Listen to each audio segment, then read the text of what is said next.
Here we go. Hi, Sammy. Hello.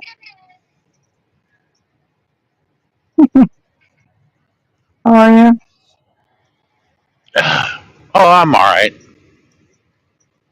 Just for the next 4 years, I'm gonna have to keep waking up to a freaking nightmare Why? because we're going backwards in direction instead of forward. Because the boomers want to hold us back instead of taking that next step in human evolution for the betterment of everybody instead of the limited few. Have you seen my message there? No, I didn't. I'm sorry. Mm. I'm in the middle of northern Iowa, and there's nothing but farmland up here. I'm lucky I got signal now because I'm starting to get into civilization. Yes, Sean. I messaged you yesterday. Oh, I've been here since yesterday. I had to wait for them to kill my hogs. you are online, okay? I may have been online, but I may not have been fighting connection. Yes, Ugh. first question.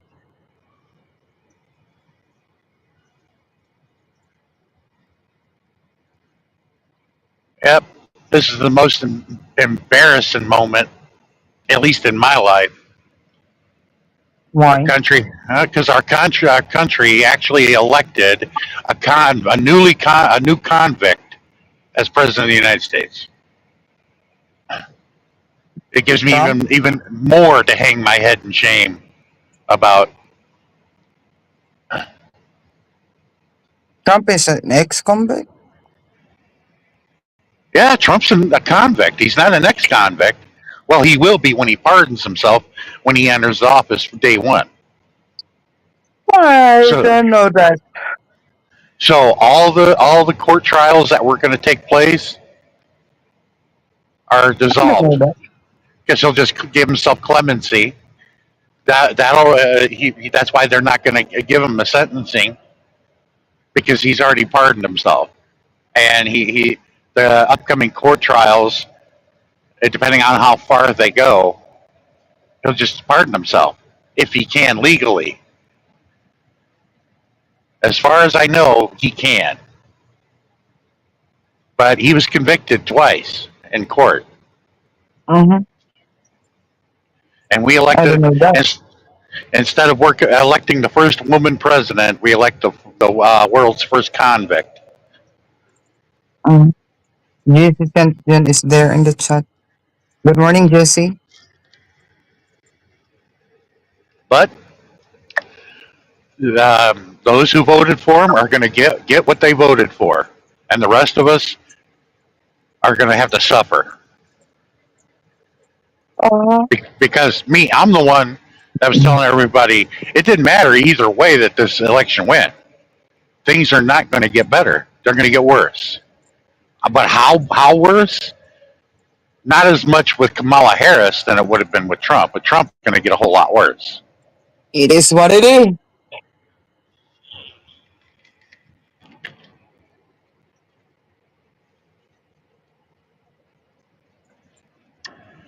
So if he does follow through with what he said he's going to do by deporting all the illegals, okay, Mm-hmm.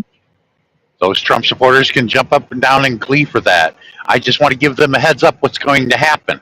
And they're going to wonder why. Well, I'll tell you why. Go ahead, send those illegals back over the border where the farmers out in California are going to have to hire people at minimum wage. What do you think is going to happen to the price of your apples and oranges and fruits and vegetables? Yeah, Mm-hmm. they just skyrocketed, and they'll blame it on inflation instead of the source. That's why with the illegals, I never rock that boat. They're decent people. They're hardworking people. Because I get loads out in California, and I know these people. Oh, So you know them. enjoy the low prices of produce for right now. Because if he does follow through on that, the price of produce just skyrocketed. because the farmers are not going to swallow that cost. GC St. John stay there in the chat that no tax on tech. Well, let me tell you, I've read the tax code. If you want to discuss the tax code, JJ, I'll do that with you. But those aren't taxable to begin with. JJ? Who's JJ? He's in the chat, whatever his name is. Jay. GC. That it's GC. Oh, that's It's Jesse. his, Okay. yeah, it's his second account. That is his phone for from work. Maybe he's in work. Yeah, I keep telling everybody when you read the tax code, turn to 26 USC 83A. That explains how to tax the entire workforce. Mm-hmm. It And Kuya explains Shan, how to tax the entire workforce. Yes. forgot that one, Kuya Shan. You are stressing yourself. My gosh. Well, let me finish. 26 USC 83A, which is a statute the legislative branch passes. That's law. Mhm. And it says the excess over the amount paid is gross income. The excess. Mhm. Okay, we got to determine, okay, what's the excess? Okay, when you accept a job or me accepting to take a load to point A to point B, that determines what the fair market value it's worth. It could be $1 million, it could be $2, it could be anything. Whatever me and that person, an unrelated party, agrees to pull that load for. Say they pay me $1,000 to do this load. Mhm. It's an arm length transaction with no compulsion to buy or sell, and all of the relevant flags are laid out. I agreed to pull this load for $1,000. When I complete it, am I taxable when they pay me that $1,000? No, by law I'm not, because it's not Mhm. an excess. It's what I agreed to do the load for. What is taxable is the excess. Now, if they pay me that $1,000 and then say you did a great job, here's the $200 bonus. Now I'm taxable. There's the excess, but only on the 200, not the entire amount. This has already been in tax court a few times and has been sustained. Kuya Shan, Yes, look up the result of your request on my hair. I can barely see it. Maybe the Mind, light. no, mind you, I'm on my phone. The screen is really small. Unlike That's if why. I was on my laptop. That's why that I do like that. Look at that underneath. And then I have a little bit highlight over here. Maybe I need to add more in the top. Then I cut my hair again earlier. Just a little, just a little bit only to trim it. Uh, but Jesse, nothing's going to stem our collapse. We're a dying empire, okay? Our economic system is damn near dead. There is nowhere to grow. It is not going to get any better. Mm-hmm. And we've had capitalism for over 300 years. Not the United States, mind you. We didn't have capitalism until 1865 when we got rid of slavery. No, capitalism is not invented by Americans. It was invented in 17th century England. And then it spread to France, and then they had their revolution, got rid of feudalism, brought in capitalism. They beheaded the rich people and the Mm-hmm. royalty. Why not We had bringing our here your main channel, Jesse? Why you are using that account? But if they're wanting to talk real change, it's time to get rid of this dead economic system. And the longer we hang on to it, the worse things are going to be for everybody. Mm-hmm.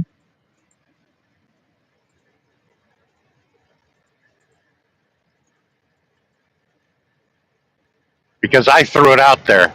Trump becomes president in 4 years, we're going to be over $40 trillion in debt, guaranteed. An unsustainable debt that will not be able to pay off. And mind you, who do we owe all that money to? Well, who's lending to the United States? Well, a lot of your elite rich people do. Instead of taxing them, They loan it to us, to our government.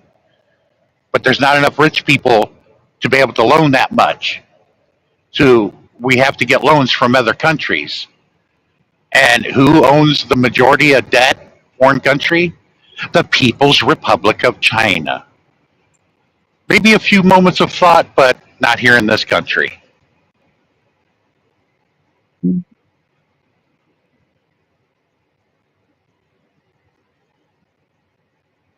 then Japan.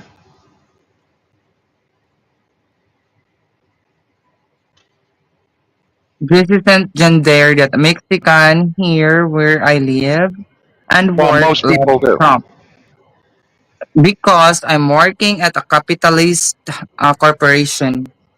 Yes, most of them are. Let's give the American people the choice. You want to work in a top down hierarchical meritocracy, or would you like to work in a democratic workplace?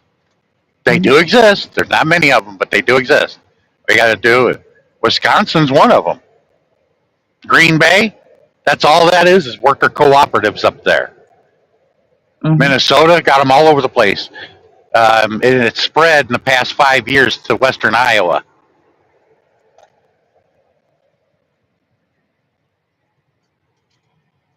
Jesse ignored my question to him earlier. But I got 38,000 pounds of lechon.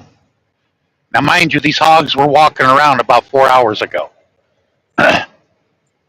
Still mad at me, Jesse? That's why you are ignoring me? Well, fuck your ass off.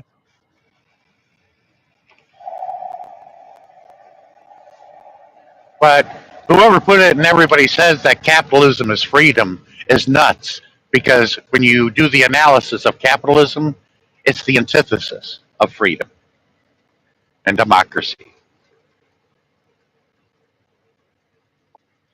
You wasn't say that, Jesse. You're just saying that because you are working at a capitalist corporation.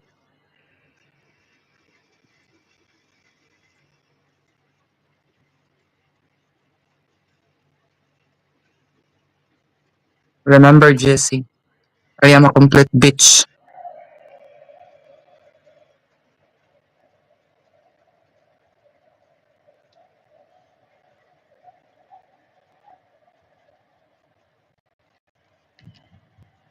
Anyway, question, where are you going? I'm going to Florida. Oh,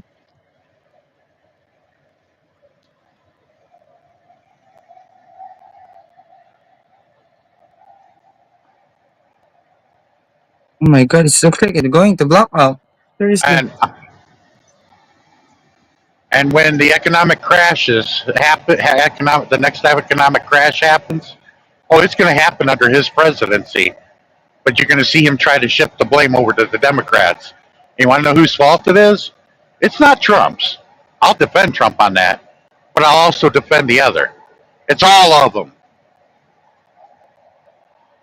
Since 1970, when Dick Nixon left office, all those presidents, that's whose fault it is.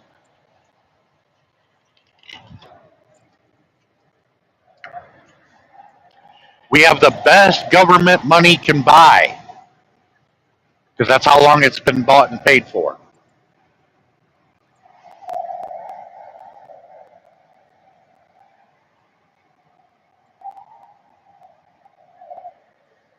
And I weep for my friend Murad's people too. Because now Palestine is going to get wiped off the map. They're just going to murder all those people. Nobody's going to say dick about it. Mm-hmm. Latoya Williams say that, hi, Sean. Hello. How y'all doing? What's her name? Latoya? Latoya Williams. Latoya. Okay. Oh my god. Do I need to speak? What do you call this one, kuya? What do you call it, man? All it is Yes. for the next 4 years, the majority of us are going to be stuck in a room when some nasty old man cracked a rat, and we're gonna have to sit in it and smell it for the next 4 years because he won't turn the fart fan on. That's what it's gonna be Mhm. like. Hello, Latoya.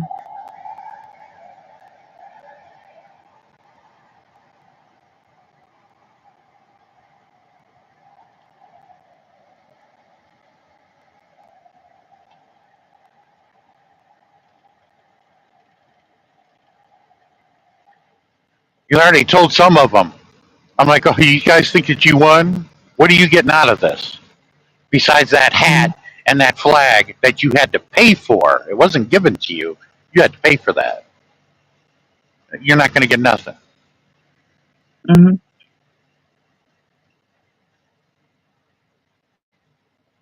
Oh, nice to meet you, Latoya Williams. I think I've seen Latoya before. I thought I might have seen Latoya her Williams before. say that And Darren. I am new here, Sally.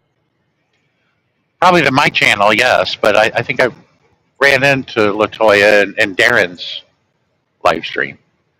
Ugh. Maybe.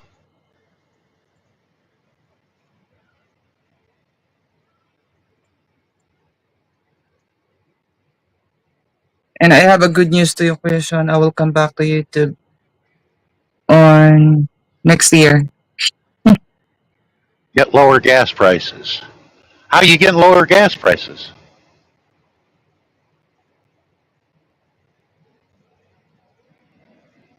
I'm getting lower gas prices so I can afford to fly to other countries. Oh, good for you.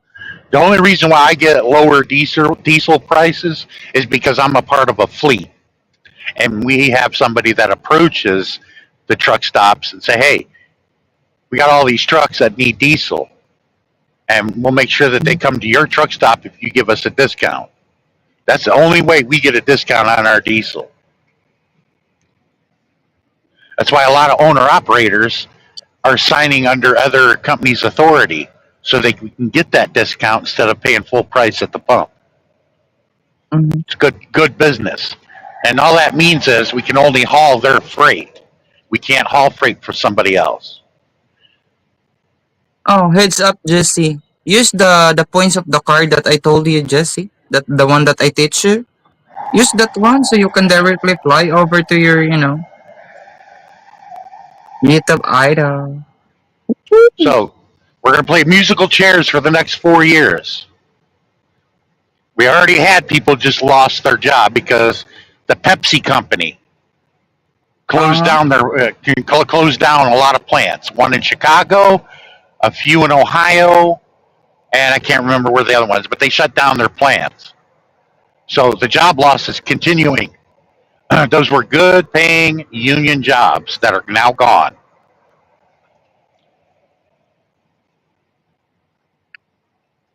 but it's going to continue. Is it the government's fault? Very low. Who do we blame? The boards of directors of those companies that made that decision, not our government. It's a worker fault.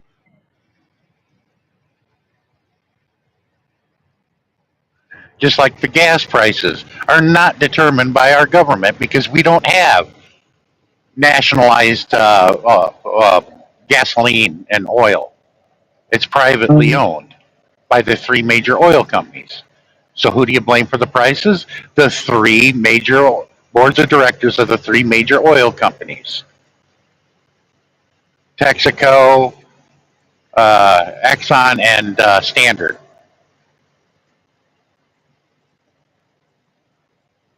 We're only talking maybe 50 people here. The Keystone Pipeline, that ain't going to do anything but take a toxic shit through the middle of the United States over the largest aquifer in the world. What? A toxic shit? Yeah, Just like me. I remove the good. toxic shit in my life. Yeah, look up to Henderson, North Carolina. That pipeline had been leaking so long, and the ones that found out about it were these two kids on quad runners going through the woods, and they found pools of gasoline that had been sitting there for a long time. Mm-hmm. And that's why everybody made the joke, just like Scooby Doo, those meddling kids. Hi, Gordon.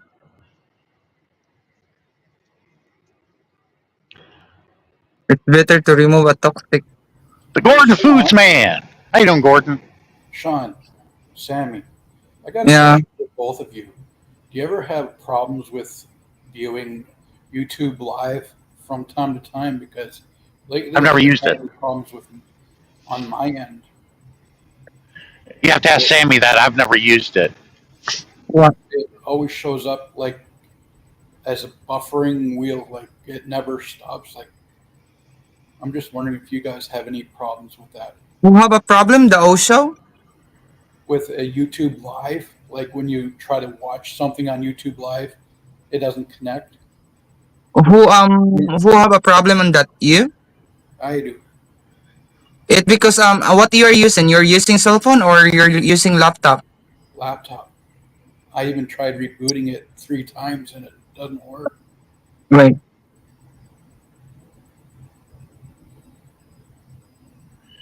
Oh, You need, Gordon. you need 50 subscriber before you can do live stream straight. You are 41 subscriber. No. When I try to watch someone else's live stream, Oh no, it's not like that. Try to refresh or try to restart your laptop. Then try it. If it's work. I even tried deleting I thought that browser. you're the one that who are going to do live stream. No, I'm just having a problem with viewing live streams. Like I could still talk on the live chats, like on the side there, but Mhm. with a black screen with the buffering wheel keep going around without showing. Try to check your running application in your laptop. Try to stop it. I don't know what's going on, but Mhm. Or you need to update your Windows. hey, Sean, sorry about Trump. Ain't nothing I can do about it. I may not necessarily get directly affected, but I weep for my children's future because he wants to take us back to the 1960s and Mhm. refight for shit that we already fought for. It's the boomers holding us back instead of us taking that next step and human evolution to be better for everybody. No, we got to return to all this old bullshit.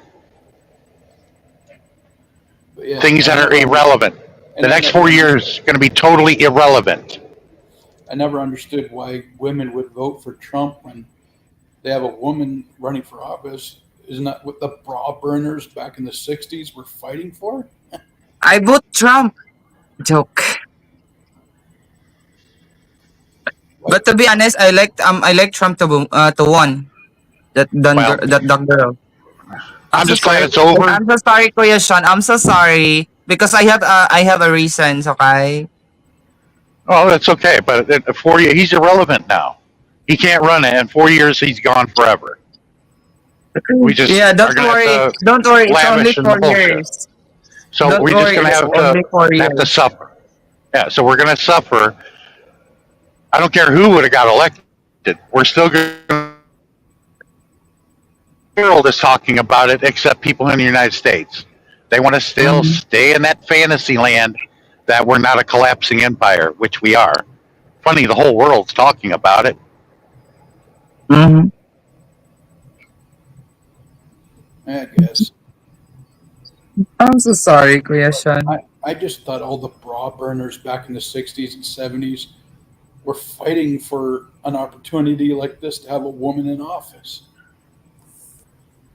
Because I have a friend before Kuya Sean. That's why I'm praying that Trump will win again. It because the time that Problem? no, it's The not problem robber. is It's not we have too robber. many. The problem is we have too many people in the United States that are heavy into BDSM, whether they admit it or not. They're heavy into BDSM. Mhm. They enjoy You don't like to hear my reasons, Kuya Sean? Okay. because I already know. What These na? people, what I mean by what No. I just said about these people being into BDSM. They like when somebody is fucking them in the ass with no KY, whispering in their ear that they love them, and slitting their throat, and that person turns around and says, "I love you." It's real sick shit. Hey, at least That's Oh my basically what gosh. these people are into. These people are into that sort of thing. It's called BDSM at least or sadism. Hey Sean, at least P did he use baby oil? Oh. No, Why you no. need to use BB oil? What do you There's a think? lot in 7-Eleven. There's a lot in 7-Eleven. What do Water you think? based, oil What do you think? based. What do you think quantitating easing means? That means we're going in without KY in layman's Kuya terms. Sean. Kuya Sean, keep calm and choke me, daddy. Come on. Well, I got it. Sometimes I got to put it in layman's terms so nobody will understand it. Kuya Sean, I'm trying you to calm down. I don't like it to I get am calm. I'm just giving out facts. That's all I'm doing. I'm calm. But one of my close friend Kuya Sean experiencing a bad situation of his job it because of the fucking the past But damn. I'm so sorry for that. Trump wants to keep abortion illegal What? because that's The thing is, they found out that they can't prevent anybody from fucking. Okay, that's not going to Yeah. happen. People Yeah, are going stop to fuck. fucking. But Stop the fucking and problem then is, pregnanting a lot of girls. Better to the- wink your winking there. so Yeah. so the only way to What the control fuck it wrong? is to make abortion illegal, because abortions are dangerous. If you go like people they did in the 60s and 70s, go into dark alleys It's with a not coat only hanger. dangerous, Kuya. They are killing an innocent baby. If they don't want I don't that, care why what they are people do. fucking? You know? Okay, hold Why they on a want second. sick? If you don't believe in abortion, then don't get one. Yeah, But don't true. but don't trample on somebody else's right to do what they wish. I don't care less what they do. But they are killing innocent, Kuya. That's why. I don't care. It's not me. I have nothing to do with it. I got my own No, sins to worry seriously? about. You're not listening. I got my own sins to worry about. I got my own skeletons in the closet to worry about than having to worry about somebody else. And that Damn. we're a country that claims to be all free and freedom this and freedom that, but and yet we trample on other people's freedom to do what they wish. No, when you force people to do something, that's control. There's no freedom in that. America is one steaming pile of bullshit. Always has been and always will. Mind you, our country was founded on a group of slave owners that said all men are created equal. It because there's a fucking single mother over there and then laying to the government only. Okay? See, you missed it. Oh, like Boebert, That's why. a Republican representative, had 3 abortions, but and yet she put a stop to everybody else from getting one. But she's had 3. We're the biggest hypocrisy in the world. No Because wonder of why the world laughs at us. yeah. Welcome to the golden era, Sean. By Jesus and John. The golden era? No. That's decades behind us. I think Trump just made America a communist country. No, it has nothing to do with communism. That's an economic system, which I wish we would pursue. People are living in a definition of communism that's wondering what the hell you're talking about. No. When people say that, they're thinking of authoritarianism. Now that is a government system. Communism is an economic system. How do I know? If you read Das Kapital, you would know that. Because when Das Kapital was written by Karl Marx in the 19th century, communism didn't exist. The Soviet Union didn't even exist. He mentions it. He said, I don't know what the future holds. I'm not a crystal ball gazer. I'm here to tell you about what's going on in capitalism and how it's working and how it's not working. Right. But he does mention communism. But see, it had been smashed here in North America for the past 70 years of what communism really is. Uh, If we didn't have an American Communist Party back in the 1930s with two socialist parties and the CIO to talk to Roosevelt about a revolution that's going to take place if he doesn't do anything, we would have not have had the middle class in this country that capitalism takes credit for. So But Roosevelt gave reforms, didn't get the revolution, but they could have done it. But they gave him reforms. But over the years, after World War II ended and Roosevelt died in 45, it's all been taken back. The only thing left of the New Deal that wasn't green yet is Social Security, and they're trying to sunset it. And with the Republicans and all them taking control, you could say bye-bye to Social Security. So what are we going to do about our old folks now? They're going to be working until they die as a Walmart greeter in Walmart. To the lucky few that live to be 70 or older. So with Trump being elected yesterday, is the Republican a majority or minority party? It looks like they took control of the Senate. I don't know about the House. Which is the most important, the Senate or House? They're both an equal. They both have to come to an agreement for something to be law. If it doesn't, then it's not law. Because right now it seems like Republicans have a majority government. They do in the Senate. I do know that, but I don't know about the House. But if we manage to live and squeak by the next 4 years, I'll guarantee you we will be over $40 trillion in debt. My economics colleagues, we talked about this already. Right. And that's what I threw up there. I said, we're going to be $40 trillion in debt when this is over. America's screwed. That's an unsustainable debt. Right. America just got screwed yesterday. Jesse, do you know what Marxism is? Or I'm guessing you just threw it out there like other people use it as like a buzzword. Because, and I'm proud to say this, I am one who takes in appreciation what one learns from Karl Marx, which I do. Why? And here's the proof of it. I've been in business for 15 years, and I'm still going strong. And that's not by accident.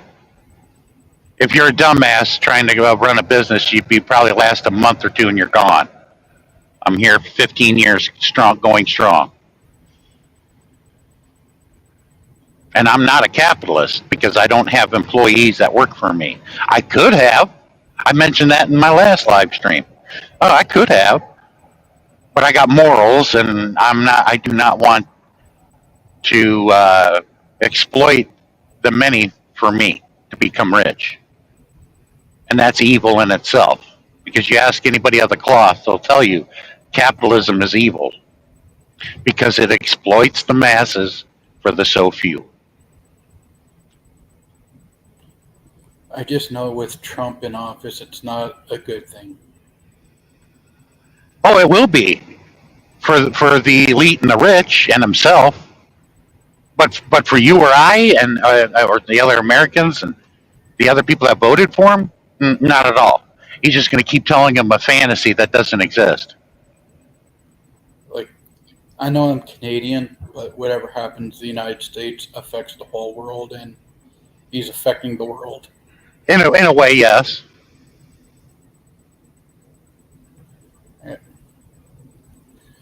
because economy-wise, we depend on America.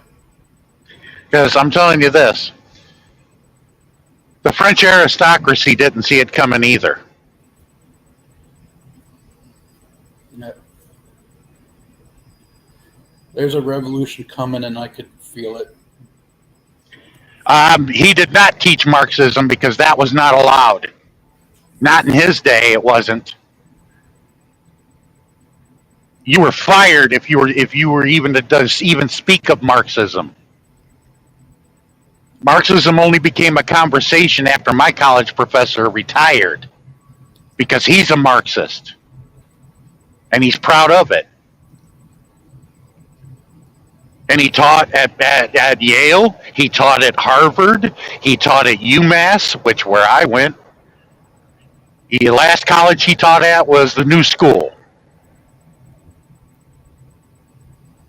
And when you read about Marxism, you're like, when you read Das Kapital and some of his other works, but Das Kapital was his main work, you're like, he's nothing like what I was told to believe about this guy. Mind you, told to believe and accept without question about this man.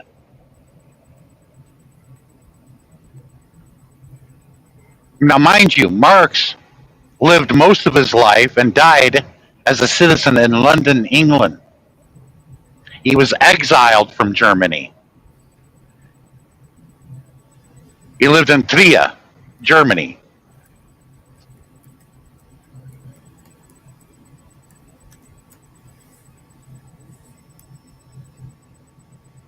Yeah, but right now, I could smell a revolution coming to the United States.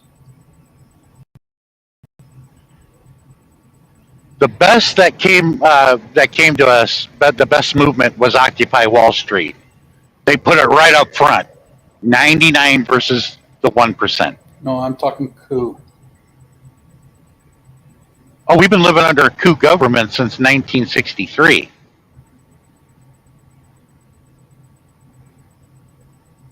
What, you don't see another coup coming? No, I'd rather see a revolution. How that happens, I'd rather it be nonviolent because a lot of people die.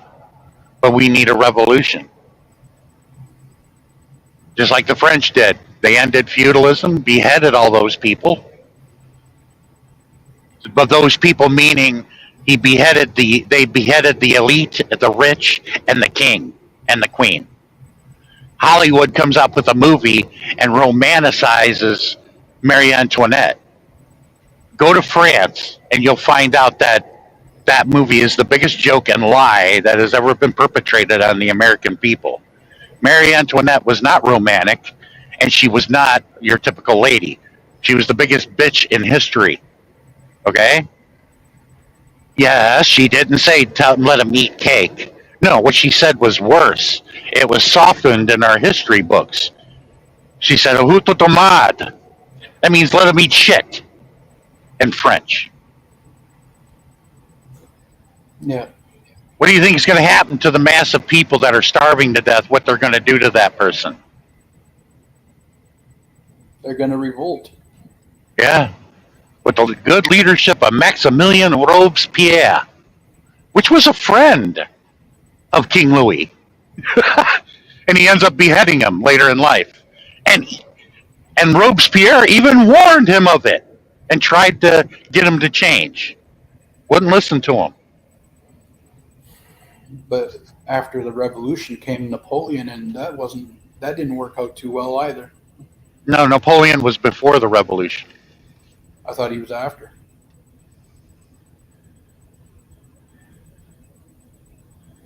Now you got me thinking about it. I just had a brain fart.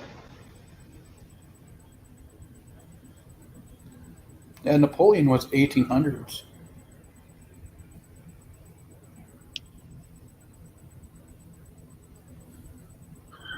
Because after the revolution, they didn't have a king. Now they probably wanted Napoleon to be the emperor, but no. Because the slogans of the French Revolution was liberty, equality, fraternity. Vive la France.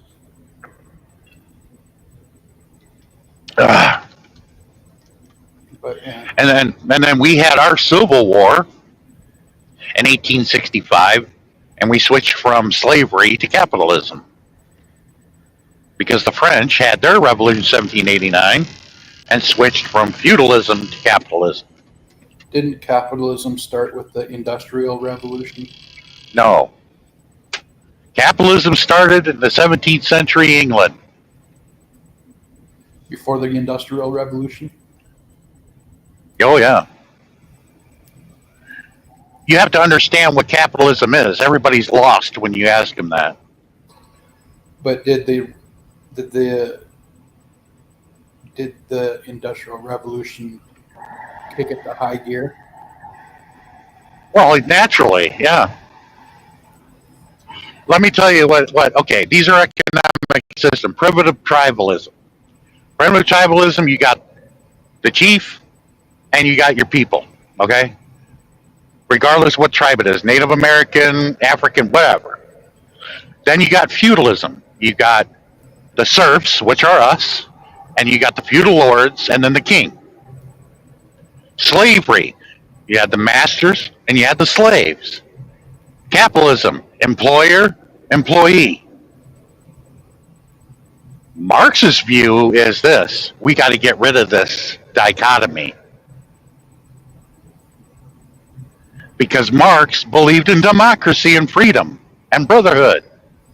How did he wanted to do that? Let people become their own employer. A group of people come together and democratically decide what to produce, how to produce, and what to do with the profits that they produced.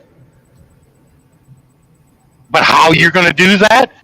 Marx left it up to the people to answer that question. Seemed like Marx was going to leave it up to the people to govern themselves too. Well, that was the anarchists, because at one time the Marxists and the anarchists felt real close, but they had a falling out. And the man that tried to put it back together again was Vladimir Lenin. Yeah, people should govern themselves. The leaders of the country should take care of just the protection of the country, but for the rest of the business, it should be everybody governing for themselves. We have a government, but the government actually truly serves the people and not just the one that gives them the most money.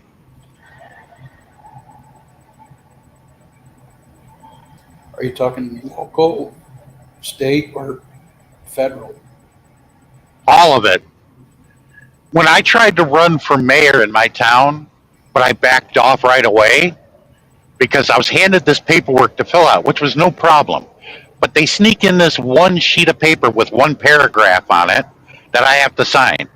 It says, if I want campaign funds to fund my campaign to run for mayor, I have to sign this pledge to Israel. And I refuse. And I said, anybody to sign that piece of paper, that's written proof of treason. I'm running for the constituents in my town, not for another country. Right. Because the Israeli lobby is entwined in our government big time. Why do you think we're sending them bullets, bombs, and guns to wipe them people out over there? And they can't say anything because then they'll break that contract. Right. I would, and I would tell them, good, don't fund me. I don't want your dirty money anymore. But I'm not going to allow you to commit genocide. And I'm not going to support it. And once you run out of bullets, bombs, and guns, the Arabs can have their day with you.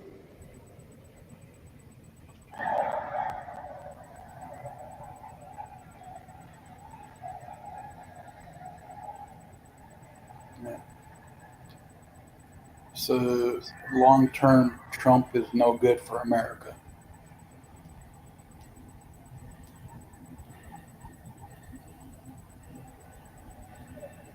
Oh, yeah, it can.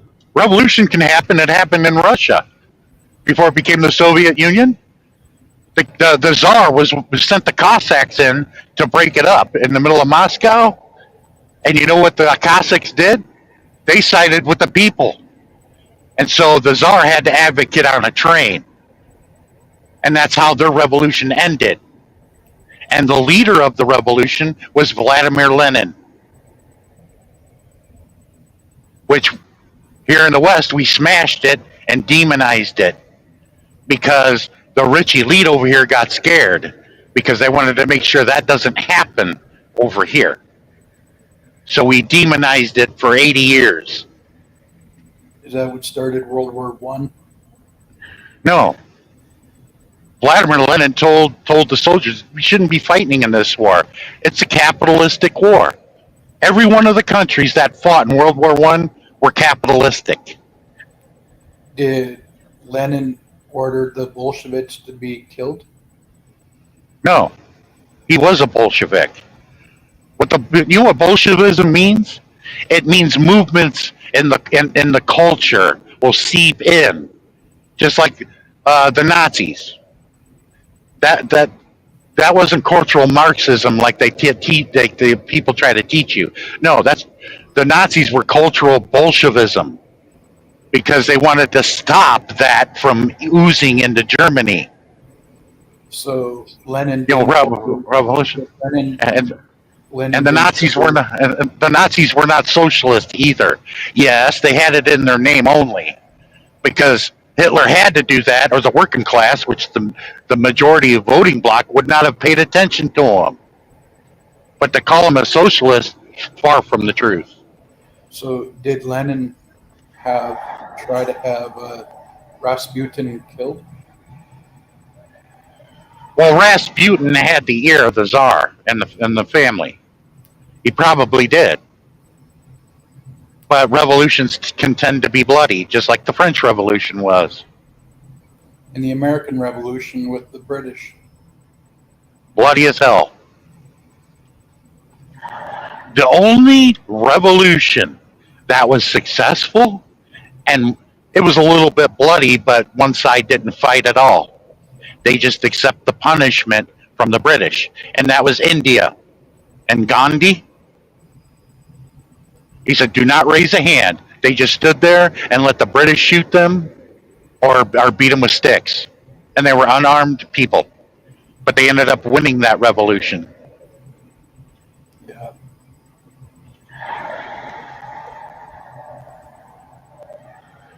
I just know that something doesn't smell right with America right now, and it's gonna end. Oh, yeah. It hasn't since November 22nd, 1963. Nixon? No, Kennedy. November 22nd, 1963. That wasn't an assassination, that was a coup. Ordered by Nixon. Nixon had very little to do with that. But there was a lot of hands involved in it, and it had everything to do with your rich elite over here. Because Kennedy was fighting for equal rights with everybody. Well, Kennedy was wanting to make peace with Khrushchev. Now, mind you, Khrushchev was a general and fought against the Nazis.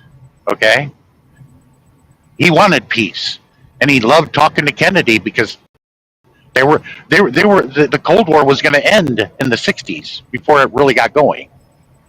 And We weren't going to go into Vietnam. We were going to make peace with these people, but the rich elite did not want that. They needed the Cold War so they can have all this money to be made in the military-industrial complex.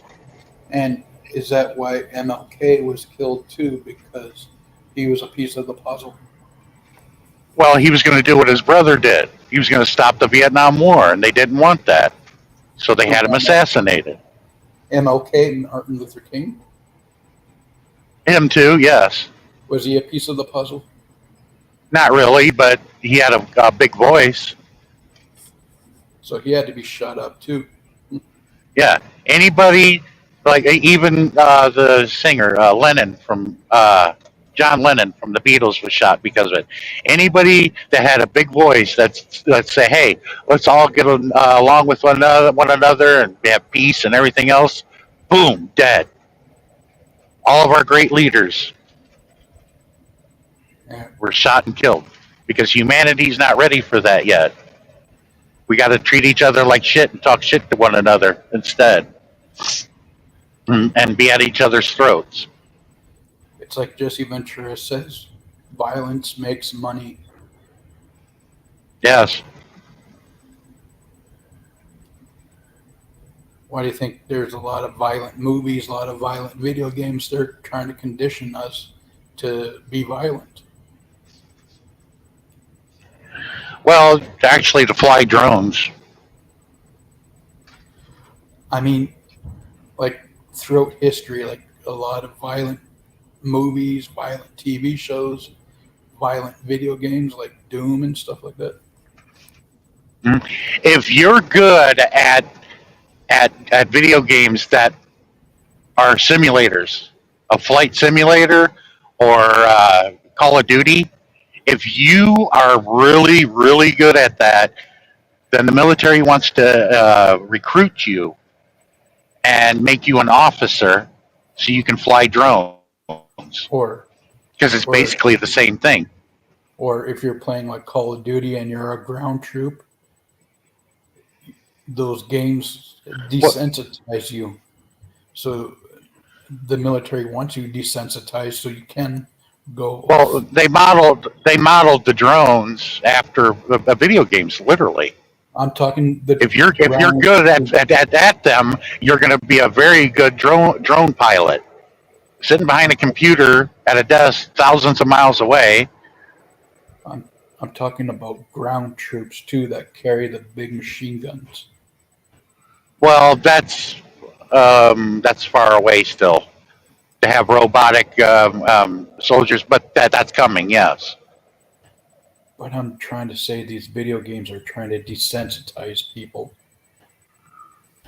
Well, it may desensitize them, but it's modeled after drones in the military. Right.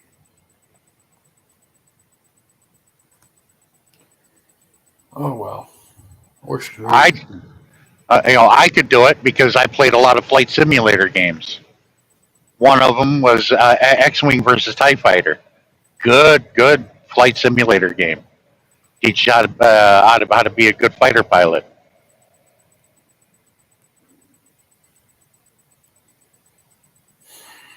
Yeah.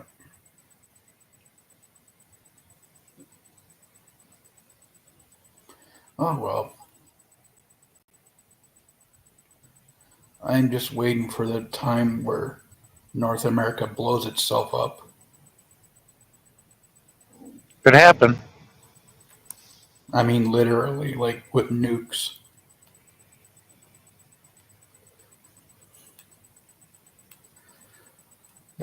Don't be surprised if you see a nuke fall in Manhattan, New York.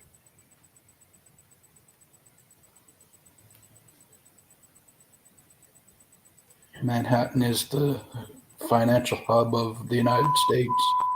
Yeah, but what do you think happens if something that were to happen?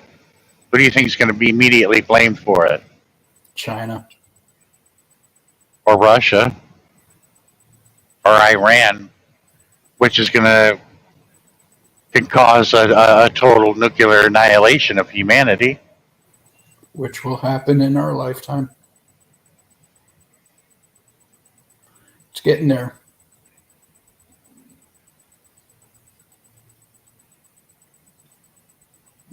Do you see it happening in our lifetime? It could. All the signs are there. It could, but you just hope that cooler heads prevail. Because we got a lot of young people that like to live out the rest of their lives too, instead of somebody that's in their 70s making that decision that's lucky they're going to be alive in the next 10 years. Yeah. That's where the revolution's going to come in, the young people. Yeah, that's why the millennials and Gen Zers cannot stand the boomers. I'm a Gen Xer. I can relate to the boomers, but the latter half of the boom generation got screwed. And you could also identify with the millennials and Gen Z because you're closer to that generation too. Yeah, I fully understand what they're going through. Going to the colleges, doesn't matter what degree you get, only one out of every 600 graduating college students will go on to get that job that'll be put them in the middle class. The rest are going to be baristas at Starbucks. Would you like fries with that, sir?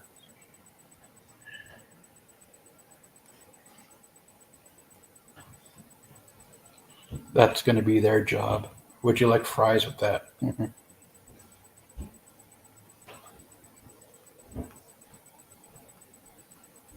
Oh, well.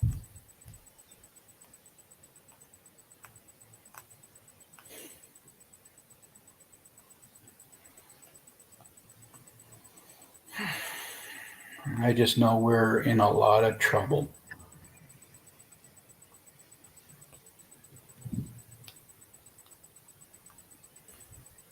And all these Trump supporters, they don't even see Yeah, that.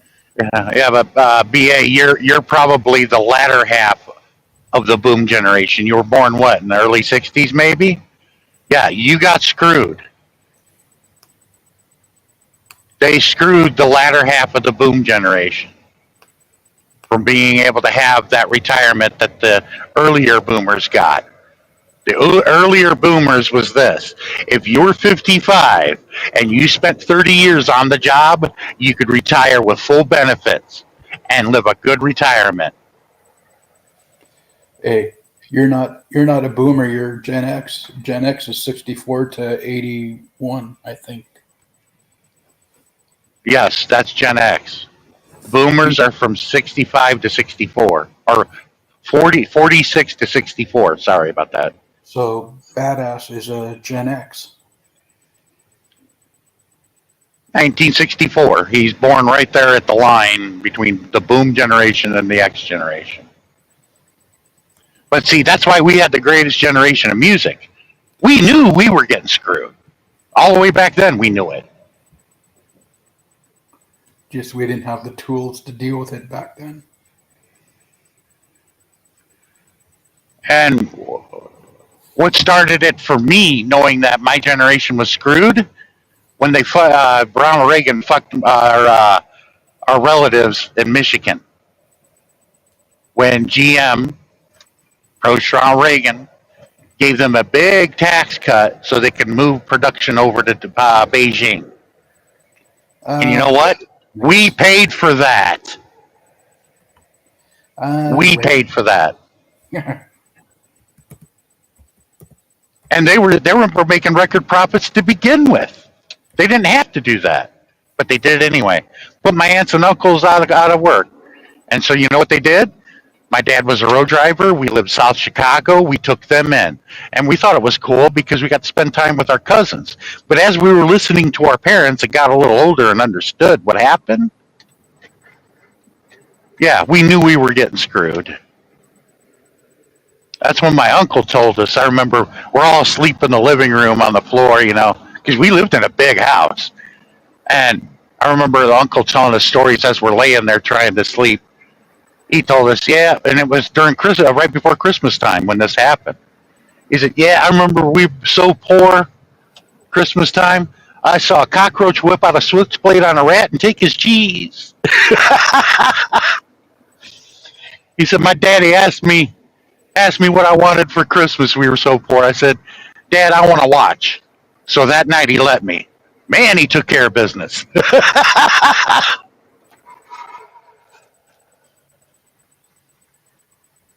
But didn't the ball started rolling with Nixon back in the 70s? Well, Dick Nixon was the last liberal president we had. I know that's confusing to you, but yes, he was a Republican and a conservative, but he was liberal. How is he was liberal? He put a stop to the last runaway inflation we had. You want to know how he did it? I was only like a year old when this took place. He froze prices, which presidents can do. He can freeze prices. That's all he can do legally. And that put an end to the inflation.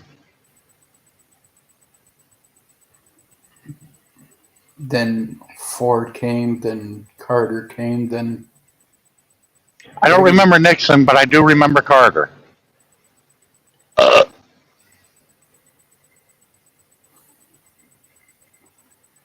I think Ford or Carter deregulated business. Yeah, I remember when Jim McArdle got elected in 1976. And I remember Ford, but I don't remember Nixon.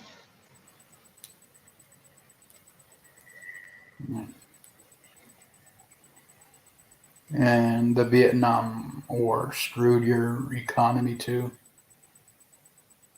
Yes, but that ended in 1974.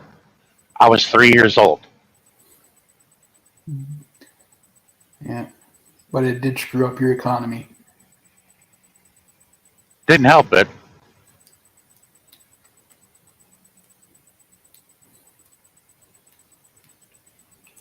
Yeah, I know I'm Canadian and I'm an outsider looking in, and I see like we're all screwed no matter what. Even in Canada, like whatever happens in the United States affects everybody.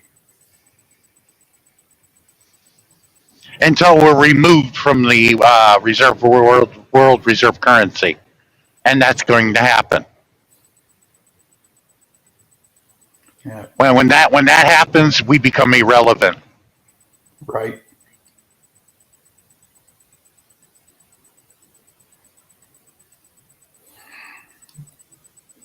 Ah, freedom. Don't you love it?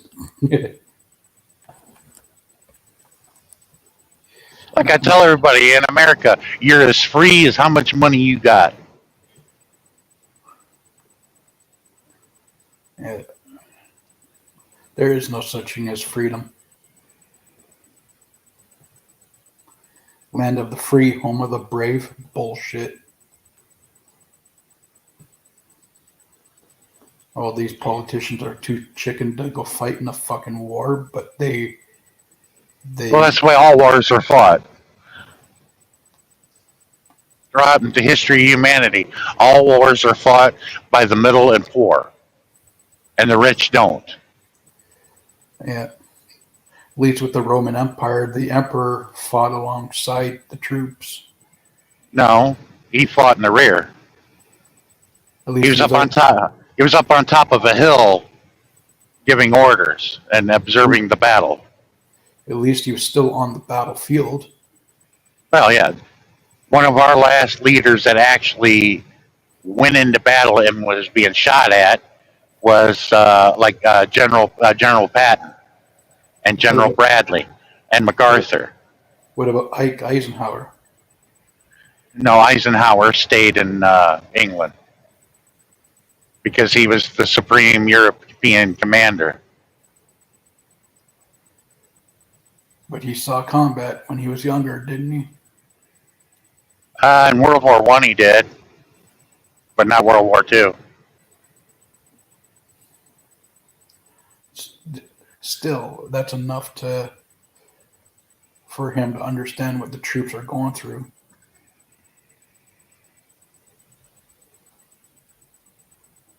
That's why I respect General Washington, because he led from the front. He was our first president, but he led from the front. Because back then, it was very dishonorable to lead from the rear. If you're going to lead, lead. He did. Yeah.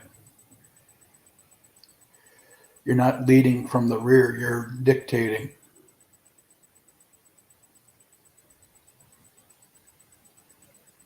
A true leader goes in front with the troops.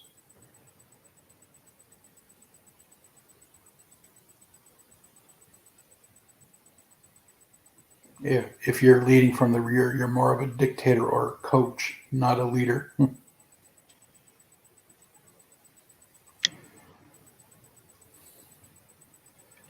But yeah, do you think? But in a way, it's still going to be the same status quo, eh? Like even with Trump now, it's still going to be status quo. Nothing will ever change. Well, the thing in the Ukraine will. Um, the thing in the Middle East won't. I mean, with you guys, Palestinians are going to get slaughtered. I mean, stateside, like nothing will ever change. It's going to be status quo. Oh yeah, that's not going to change. Matter of fact, it's going to get worse. Yeah.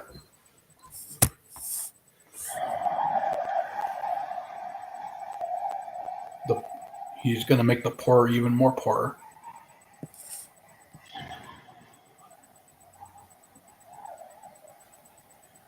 Yeah.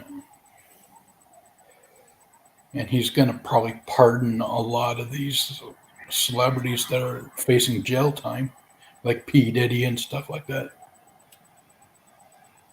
Oh, first thing he's going to give himself clemency, and yeah, he won't be sentenced, even though he is a convict.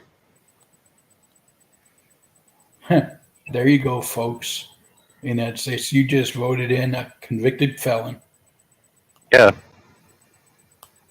Not you, Sean, but the people who voted him in. Yeah, the people that voted him in. Like I said, they're heavy into BDSM and don't know it, or some of them do know it and don't care. They just elected a convicted felon. And twice impeached too. So yeah. Doesn't make sense. Like I said, everything's going to get a whole lot worse before we even remotely see anything better. I'm just curious, why do Americans accept this shit? Because America has gotten dumb. Because they accept it. Sean, not you personally, but Americans have gotten dumb. Sure they have. I know they have. They're intelligent. It's just their pride and their egos will not allow them to agree that they were wrong. Especially the Trump followers. They consider him a god. And those same people that voted for him are the same people that asked the question in school, why did all those Germans blindly follow Adolf Hitler? Really? You're going to still ask that question? And you're not even going to reflect on yourself? Yeah, every time a Trump supporter points a finger at someone who is against them, they're actually pointing to themselves.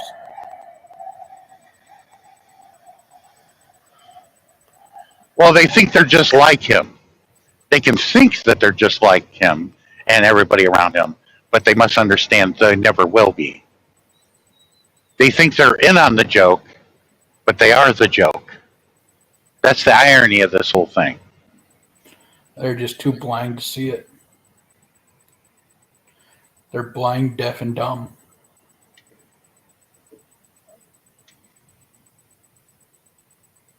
But it's going to backfire on them big time. Yeah, when those have a nice, good-paying job right now, and they don't pack up and leave, and they lose their job, they're going to wonder what the fuck happened. And they're going to be standing next to the people that lost their good-paying job long ago, and that already have it figured out. And they're going to tell them, you're going to go through the same thing I just went through. They're going to be standing in the line of unemployment.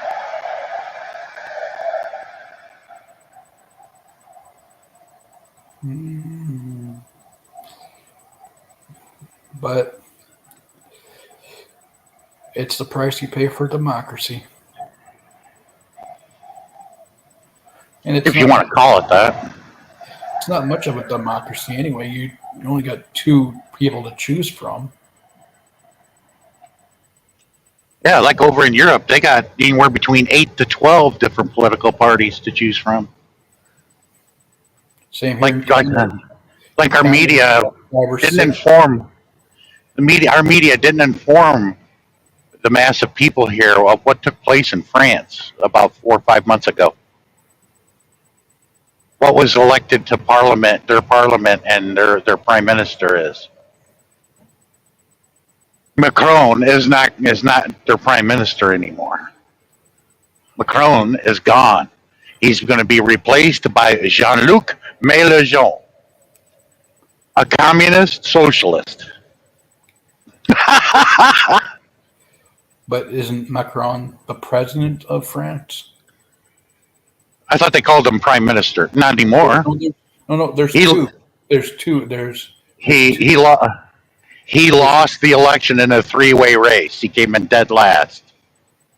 no, Sean. I'm trying to say there's two heads of state in France: the prime minister and president. Well, Macron is gone because he's being replaced by Jean-Luc Mélenchon. And he's good for France, isn't he? It was a big coalition came together and formed a party called Jean Mélenchons, meaning France Unbowed. But is that party like the Nazi party? Like No, they're not full of hate? no. They were not going to allow him to raise the retirement age from 62 to 64. The French people said, no, no, no, no, no. No. Not oui. No. But And that's why the French are laughing at us. the French have always laughed at you guys. Yeah. And I've seen memes on Facebook where Well, all I got to do is the Statue of Liberty is crying, and there's a meme No. that says France. No, we need to give it back to France. We need to tear it down and give it back to France. Well, anyway, the French figured this out long ago. And what I got to tell people, don't go by what people tell you. I've been to France. I didn't go just to see the sights and then the tower. Okay, no, I went there to actually learn. I went to a piece of theater. I went to a library.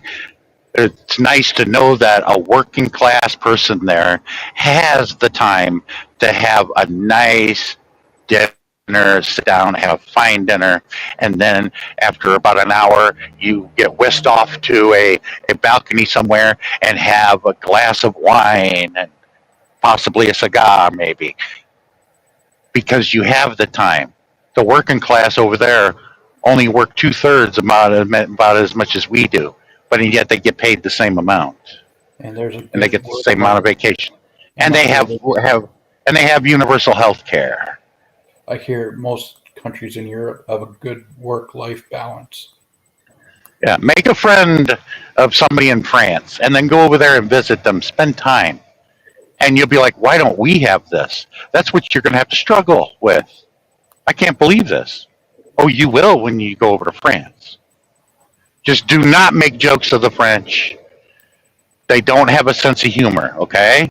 Because that's what Cadell told me. Don't make jokes of the French. I'm like, okay, I won't. And because even if you mention making jokes of French, they will look at you as if they were Robespierre and want to put you in the guillotine. Because they don't. They don't have a sense of humor. Or they do have a sense of humor, but they take pride in themselves. They're not self-deprecating, Yes. but they have a sense of humor. Like they love comedy like everybody else. Just Not jokes about them. no. And if you make jokes about yourself, they'll look at you. Why are you into BDSM? Why do you hate yourself? They're not self-deprecating people.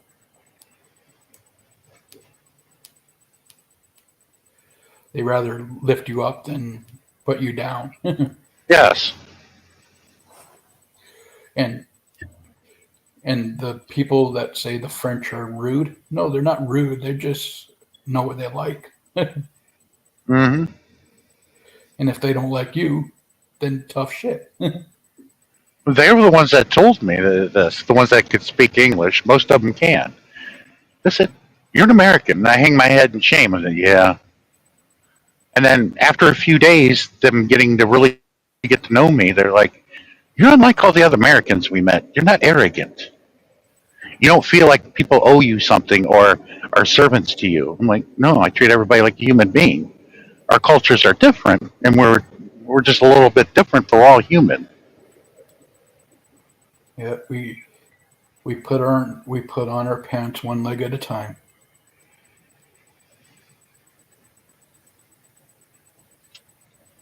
But yeah, and the the jokes about French people being rude, they're not rude.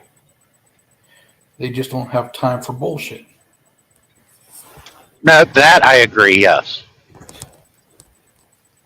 What? They are rude?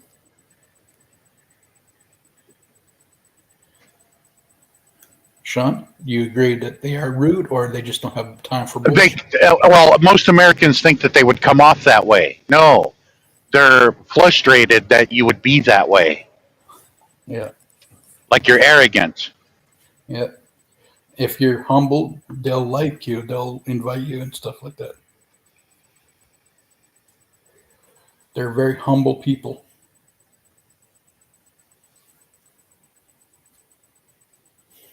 They take pride in what they have, but they're humble about it. My friend Cadell is a single parent. He lost his wife in a car accident. Tragic. Um, so he's been raising his daughter by himself, and her name is Sandrine. And I enjoy the daycare that they have with that they provide over there. The daycare that he gets over here in the states would cost probably $300 to $400. Okay, for him, $20 a week. And they'll probably look at the daycare in North America and say that's child abuse compared to what And they're. they, and their daycare lasts from 7 a.m. to 7 p.m.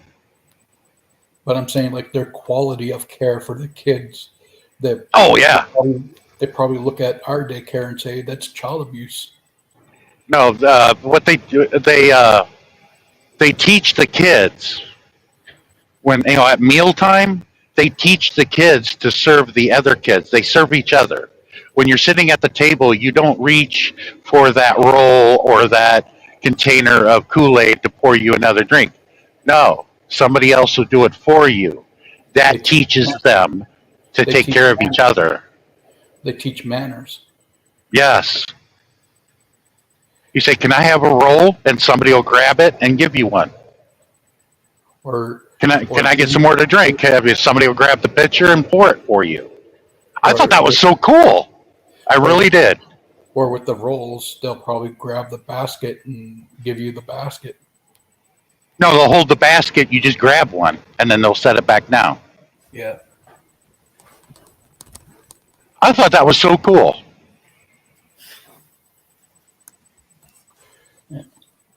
If you went and reached for something without somebody doing it for you, they would look at you like, "How dare you do that? Let me do it." They'll smack your hand away.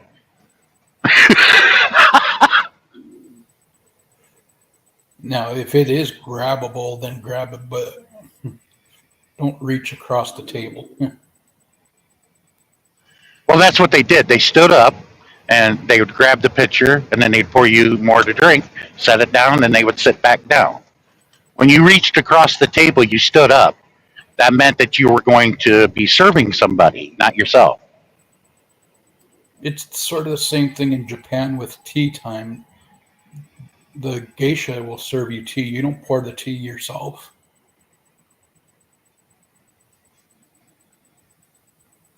Or if you're serving people in Japan, it's you that serves them and they'll serve you back. Basically, like you But pour them a drink and they'll pour you your drink. yeah, when I was in the Philippines, I embarrassed myself without knowing it, and they knew I didn't know it. I got up and I went to the restroom without saying anything. Over in the Philippines, you say, "May I be excused? I need to use the restroom." People are going to say yes, but you gave them the respect that you were walking away from the table. You don't ever get up and walk away from the table without asking permission. You got to excuse yourself. And here's one of the coolest things I've learned over in the Philippines during mealtime. We were at this restaurant and everybody put their order in. It was Donna's entire family. Donna was married to Barry, my bright friend, and their whole family was there. And we all put our orders in. And as soon as the plates come, they set them down in front of you. Okay, the baristas do. And what everybody did except me, because I didn't know what was going on, everybody pushed their plate to the center of the table. And I'm like, "What's wrong? Is the food bad?" They're like, and Donna goes, "No, put your plate in front of you. Push it away." And I did. And I put all the plates with all the food in the middle of the table. Now, what happened is everybody got a clean new plate and sampled off of what everybody ordered. I don't know what they call that, but I thought it was the coolest thing I ever witnessed in my life. I like to call it sharing. You didn't eat what you ordered. Well, you did a little bit, but you shared with everybody. Like somebody ordered chicken adobo, you tried some of that, you tried some of this. I thought that was really cool. I never witnessed that before. Basically, you weren't ordering for yourself, you were ordering for other people. No, you sampled off everybody's plate that they ordered. It was like a mini buffet type thing. Like in North America, when you order something, it comes to you and you eat it. In the Philippines, you order something, you push it in the middle of the table and share it with the others. Like you're basically ordering for everybody. Well, yeah, everybody shares what they ordered. Yeah. It like turned it into like a mini buffet is what it was. I thought it was really cool. Yeah. If Sammy was still here, she'd probably know what the heck I'm talking about. I'm sure she's witnessed it. She's gone to bed. She says, "Be safe of driving. I'm tired now. Good night, all."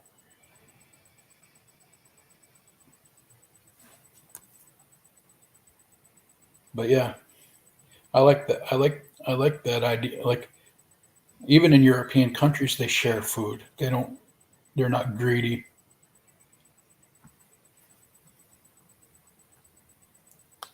Like if you go to Italy, they'll probably share their pasta with you.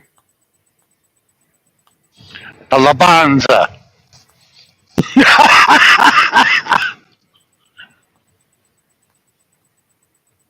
Yeah, badass, but we're still North American. No matter our culture, we still take part in North American culture, badass. But man, a lot of first happened in this election. First time I ever officially got thrown out of a polling facility. That was hilarious. By two old ladies that were lucky they could lift a crock pot of stew. Why'd you get thrown out? Because I was singing. You were what? I was singing. I was being a little obnoxious about it, I admit it, but wasn't hurting anybody.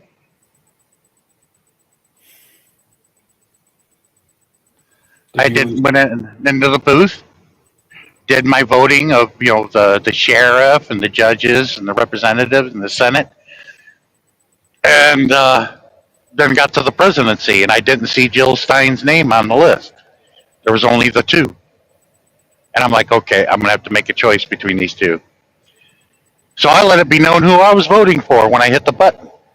As soon as I did, you'll understand this, Gordon, when I do this. It was about as quiet in the polling facility. Lots of people. It was about as quiet in the facility as it is in here. I went, ah, ah, and then two booths down, somebody was laughing, and they joined in on the second time I did it. Ah, so we're doing it together. He understood what I meant by that. I opened the curtain, and there's this old lady goes, "What's going on? Are you okay?" I'm like, "Yes, ma'am. I was just singing." The dude comes out of his booth. He's having a hard time walking and dying laughing at the same time. He goes, I thought I was the only one that would have known that. Kamala and Kamala. Spelled the same way, just different pronunciation. Yeah. Kamala was the Ugandan headhunter giant, a wrestler from the WWF era in the 80s. His real name is James Harris. Is he related? I'd probably not, but I don't know. But the coincidence of that is funny. But that was his music coming out to the ring. Ah! People banging on drums, you know, that primitive music. Ah! They're lucky. You gotta go. You were making a thing. Sean, they were lucky that you weren't slapping your stomach like he did. I didn't think of that. I should have done it. The guy who was laughing, he probably would have hit the floor laughing if I did that. He said, when I heard you do that, I'm like, that's the music from Kamala. You got it? And then he would have got it. He got it right away and just started laughing. So he joined in because he voted for Kamala Harris too. He's probably Yeah, he was the same age I was. He knew exactly. Everybody else is confused, looking around. What the hell is that all about? Like, nobody of you guys watched WWF wrestling back in the day, I take it.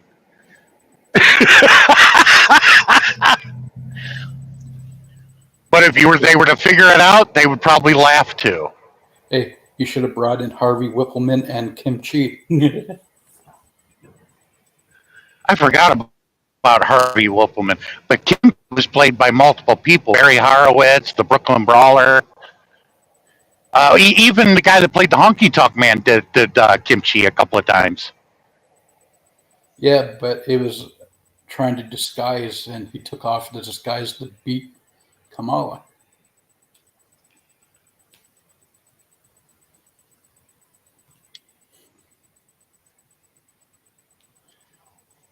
Yeah, but did you at least get your vote in before you were thrown out? Well, they didn't throw me out. They just walked with me as I was walking out the door. Are you fucking kidding me? 70 to 80-year-old women going to throw a big guy out like me?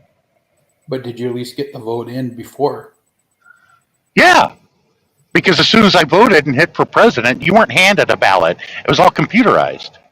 Once I hit Kamala and I was already singing, I got the second one out when it finally went blank, and then I opened the curtain and there was an old lady standing there staring at me. What's the matter with you?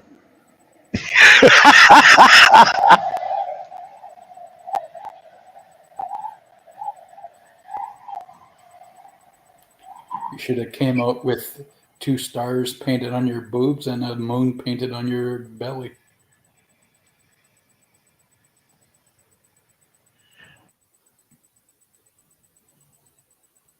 The 80s, they would not have understood what was going on. In truth, I was being an ass, yes. But I didn't care. Nobody was getting hurt. Matter of fact, I made somebody die laughing, and they enjoyed it because they understood it. Yeah. I would have died laughing too because I grew up in the 80s watching wrestling. See, we weren't allowed to have our phones. Or we could have our phones, but we had to turn them off. Because I thought about turning my phone back on and playing it off of YouTube. When we got outside, we turned our phone on, and that was the first thing he did. He went to YouTube and punched in Kamala's music when he entered the ring. And he goes, I'm going to be doing this all day.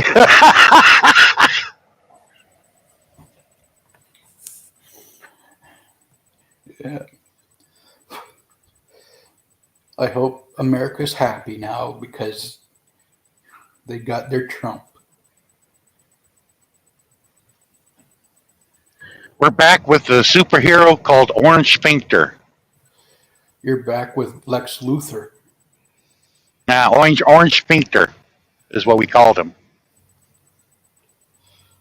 Yeah. But In the world of superheroes, doesn't he kind of remind you of Lex Luthor from Superman? He's not smart like Lex was.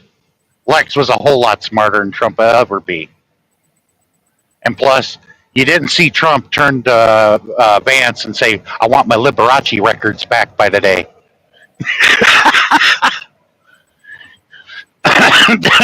When I met, what's his name? The actor that played Lex Luthor, what was his name? I just had a brain fart. Gene Hackman.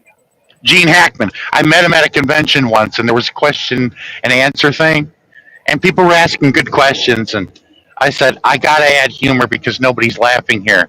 And I was like, Gene, did you get your Liberace records back? Everybody got it and was dying laughing. And he goes, actually, no, but I do have a couple of Liberace records in my collection. He even laughed about it. Did you get your Liberace records back? See, they like it when you hit them with something way out in left field somewhere. That's totally hilarious. They like that. Celebrities do.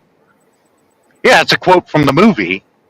But one thing that Gene Hackman didn't like is when people wanted him to do a react a part that he did that was ridiculous. He didn't like. They don't like that. They're glad that they're glad that you enjoyed that part, but they want to move on with their lives. Yeah, I was at this table that had some Star Trek stuff on it that I was looking at, and Gene come up behind me and he put his arm on my shoulder. He goes, out of all the fans that I've met, no one ever asked me that. That was just totally hilarious. And I'm like, oh, it's nice to meet you, Gene. I shook his hand. My name is Sean. I said, yeah, I grew up, laughing at you. You were great laughter, even though you played a villain times. But, I liked all your movies. Yeah. But that was such a small scene in a big movie that a lot of people don't pay attention to detail would have asked that question. Who asked?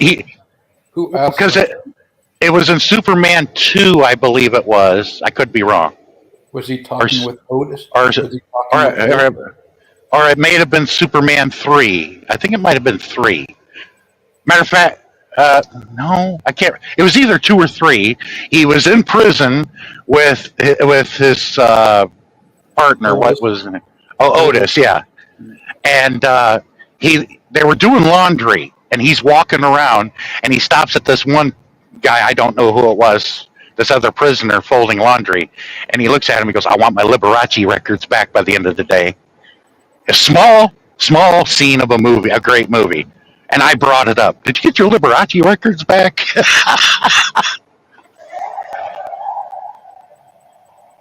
Yeah. So, would Trump be more like Otis than Lex Luthor?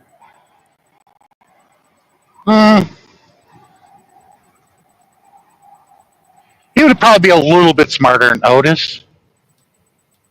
I'm sorry, Mr. Luthor. My arm wasn't long enough. Otis! Do you want to see a long arm? Do you want to see a real long arm? That was hilarious. But the guy that played Otis, he was pretty intelligent himself. Oh, the actor? I can't remember his name, but he was the one that got screwed in the ass in Deliverance. Yeah. And he also played Dan's father on Roseanne. Oh, he did? I didn't know that. Yep.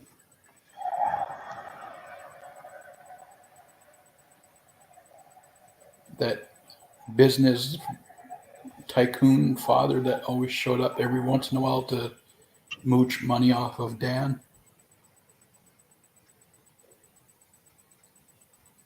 Yeah, I like the guy that played Dan and Roseanne. I liked him when he did that part in the Big Lebowski. Forget about the fucking toe. You like John Goodman, eh? Yeah, he's like, forget about the freaking toe. And the Big Lebowski was hilarious.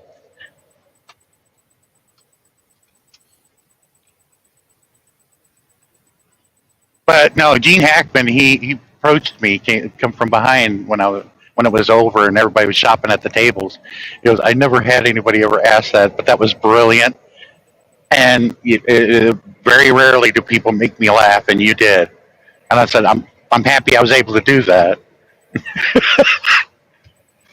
Were you starstruck when he did that to you? Like, Not really. Just like anybody else, I was just like, wow, here he is right in front of me. To me, that was always the funniest thing that he ever said. I want my Liberace records back. is he still alive, Gene Hackman? I believe so.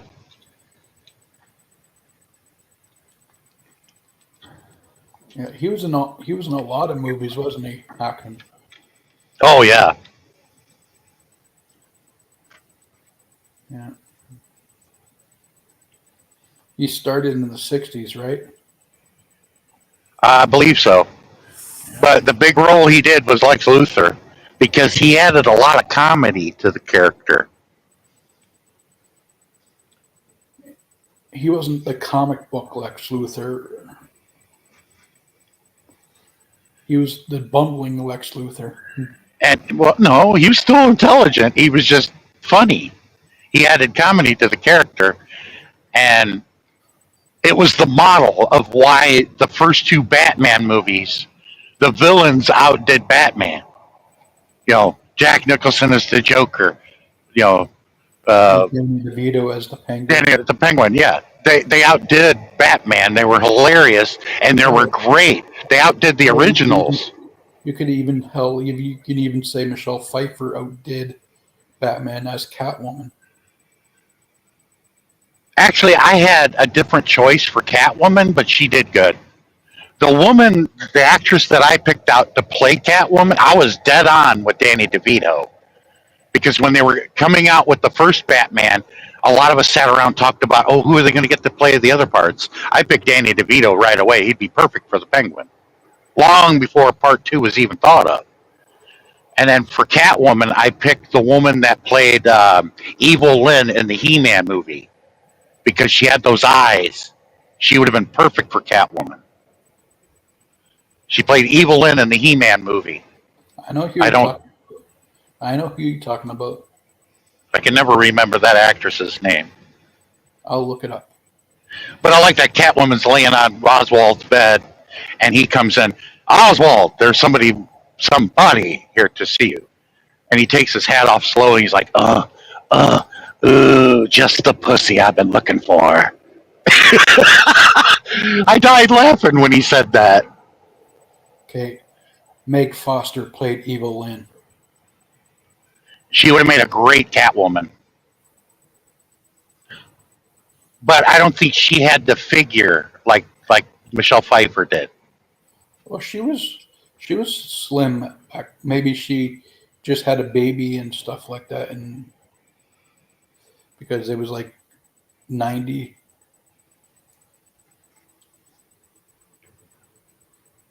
But yeah, she had a rocking body at the time. Michelle Pfeiffer did, yes. No, Meg Foster too. You've seen her as Evil Lynn in that costume, right? Yeah, but it wasn't like the comic where the bottom half was like a bikini bottom, a Brazilian V-cut. She didn't wear that. Because that's what Evil Lynn wore.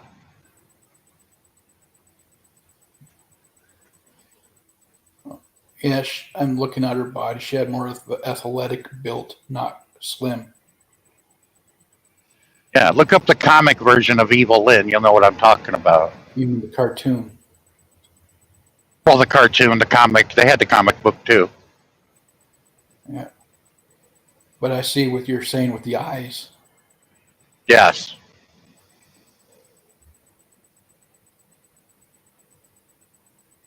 She had the face for it.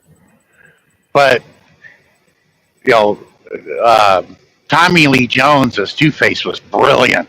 Robin Williams was supposed to play the Riddler, but he was doing Mrs. Doubtfire and told them, give that part to Jim Carrey, and they did. Brilliant. Tommy Lee Jones as Harvey Dent. Yeah, that was a good choice. Let's see if you bleed green. But you know who I would have had for the Riddler instead of Jim Carrey? Well, it was Robin Williams they had picked for it, but Robin turned it down and told them to give it to Jim Carrey. I don't know who could have played it better. Jim Carrey did a hell of a job playing Riddler. Yeah.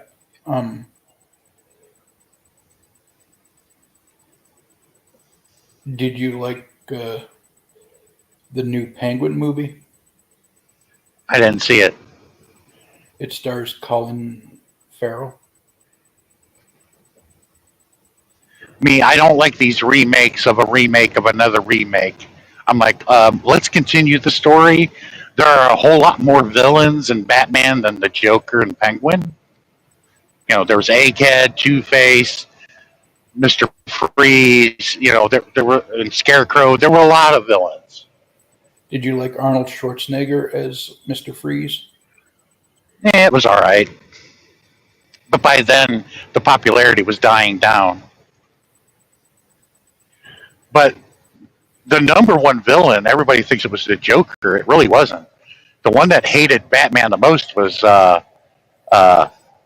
Harley Quinn.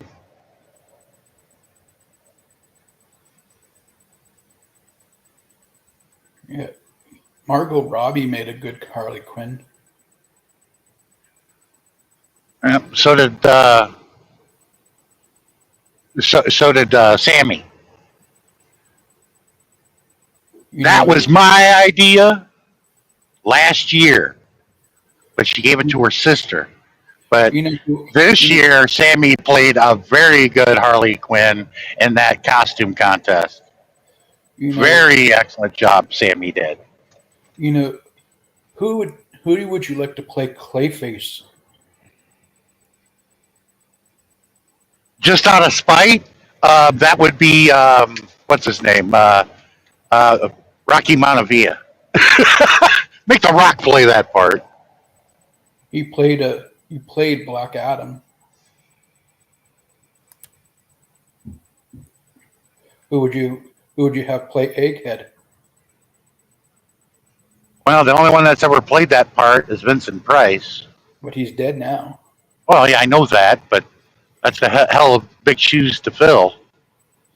And wasn't there a villain called the Mad Hatter too? Yes. Wasn't there also a villain called Polka Dot Man where he's Did you see the costume contest on Darren's? no? Oh, that's why you missed out. Sammy was the first adult to show her costume, and Sammy was excellent. The detailing of the makeup job she did on herself, excellent. Sammy could not have done it any better. Go back and watch that. If you saw Sammy's avatar, there she is in 3 different poses on her avatar as Harley Quinn from Suicide Squad. I've seen it with on Facebook too. I have her as a friend on Facebook. Yeah, and I told her, I said, modeling agencies, you would get their attention with that. The only thing that she could have done to make it better is to get one boot red, one boot blue, which is very hard to do, so she wore black. Still look great. That's the only thing that she could have done different. You know who would be a good Clayface? I don't know. Will Smith. Yeah, but he played that one character in Suicide Squad, who Deadeye, I think he was, because he was hell of a shot. Yeah.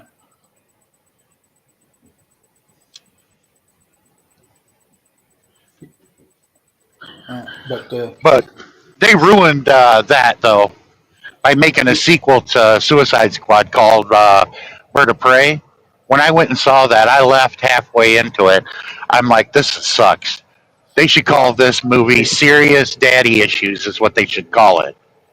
Hey, Sean, Brock Lesnar would be a good Grunky.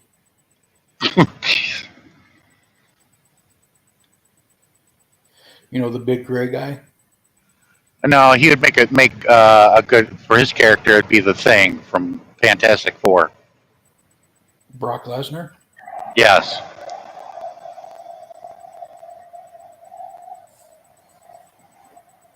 Oh, did you hear Batista got banned from the WWE Well, probably so. because he was talking smack about Trump? Yeah, big deal. Batista is a good wrestler. He came from OVW. Yeah, That's a Jim. Uh, what's his name? Cornette. Jim Cornette product. Yes, Jim Cornette founded him and developed him. Not anymore though. OVW is run under by something else. Yeah, but Jim Cornette was in charge of it when Batista came through. Same with Paul Heyman. Paul Heyman was in charge of OVW too. Because Cornette walked away because he couldn't tolerate Vince Russo. He hates that man with a passion. But he doesn't hate Paul Heyman though, does he? He doesn't necessarily hate Paul Heyman because Paul Heyman predominantly did the same as what Cornette did, just a little differently. Cornette got into the industry as a kid, taking photos outside the ring. That's Paul Heyman. Yeah, and so did Cornette do it. He did it in Mid-South. But they played enemies on TV when Paul Heyman Heyman comes from New York. Philadelphia. Well, he was in New York also. But Paul I'm Heyman saying, was. But Cornette comes from Kentucky and Tennessee. when Heyman was in WCW as a manager with the Dangerous Alliance, he and Cornette had a feud. It was the Dangerous Alliance versus the Midnight Express. Still one of the most successful tag teams in the industry. Which They came one? from the Smoky Mountain. Midnight Express, What about Jim the Rock- Cornette. What about the Rock and Roll Express? They were good too, but the Midnight Express was always number one. Bobby Eaton and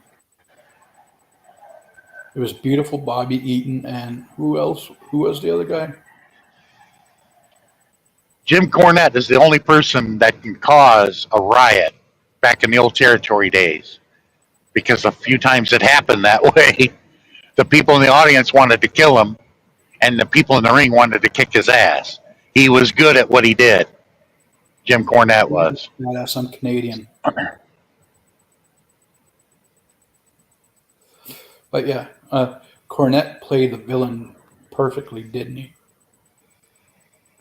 He played the heel. Yes, he was real good at it.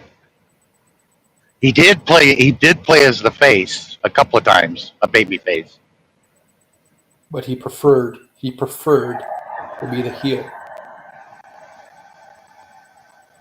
because he could get away with saying stuff that a babyface can't. Because he could draw more money. Because he was good at being a face, he drew more butts in the seats because of it. You mean he was good at being a heel?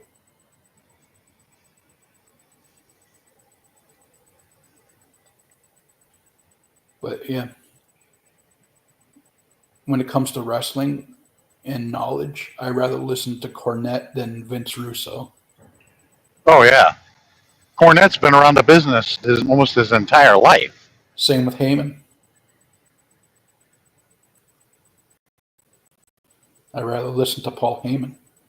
But Vince Russo had no prior knowledge He was of a anything. writer. He wasn't. I don't know how he ended up getting the ear of McMahon to get hired to do the job he did. Because the guy owned a video store. And he was a WWF magazine writer.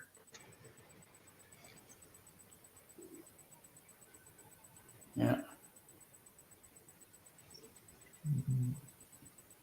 But I think Vince Russo saw what was going on in society and wanted to mirror it in wrestling. Yeah, it's ridiculous that he was approaching the networks for a new wrestling league that he wanted to create called Bitch Slap. It's an all-female wrestling league. Oh my God, that was. I'm like, he actually approached him with this. Thank I'm like, God. oh, Thank God they turned him down. oh, some of the ideas were creative. I'm like, okay, you're gonna have. This is not for kids. You're gonna have to put this on like an adult station. HBO. Yeah, something like that. This. Yeah, I would not want children to watch this.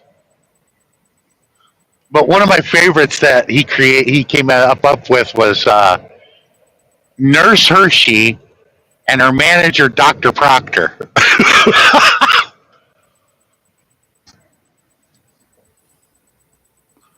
But yeah, Vince Russo basically ruined wrestling. I'm pretty sure he was behind the the losing of kayfabe. Yeah, Because back in the old days, kayfabe was everything. yep. They exposed too much of the business. You didn't mix reality with fantasy. I mean, that's why he called it wrestling entertainment. Sure, the matches were predetermined. Yes, always has. But back in the old days, none of it was scripted like it is today. It's all scripted now, but back then it wasn't scripted. These people are actually getting hurt. Some people are permanently injured, can't wrestle anymore because of it. Yeah. So that part was not, the fighting wasn't fake per se. People were getting hurt or standing the risk of getting seriously injured. Like Mick Foley and Terry Funk, I saw those two live damn near kill each other in the ring.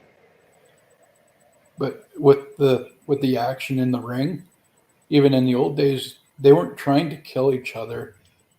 I'm not saying, like, I'm saying wrestlers in general, like they were trying to take it easy, but still make contact so it'd be believable.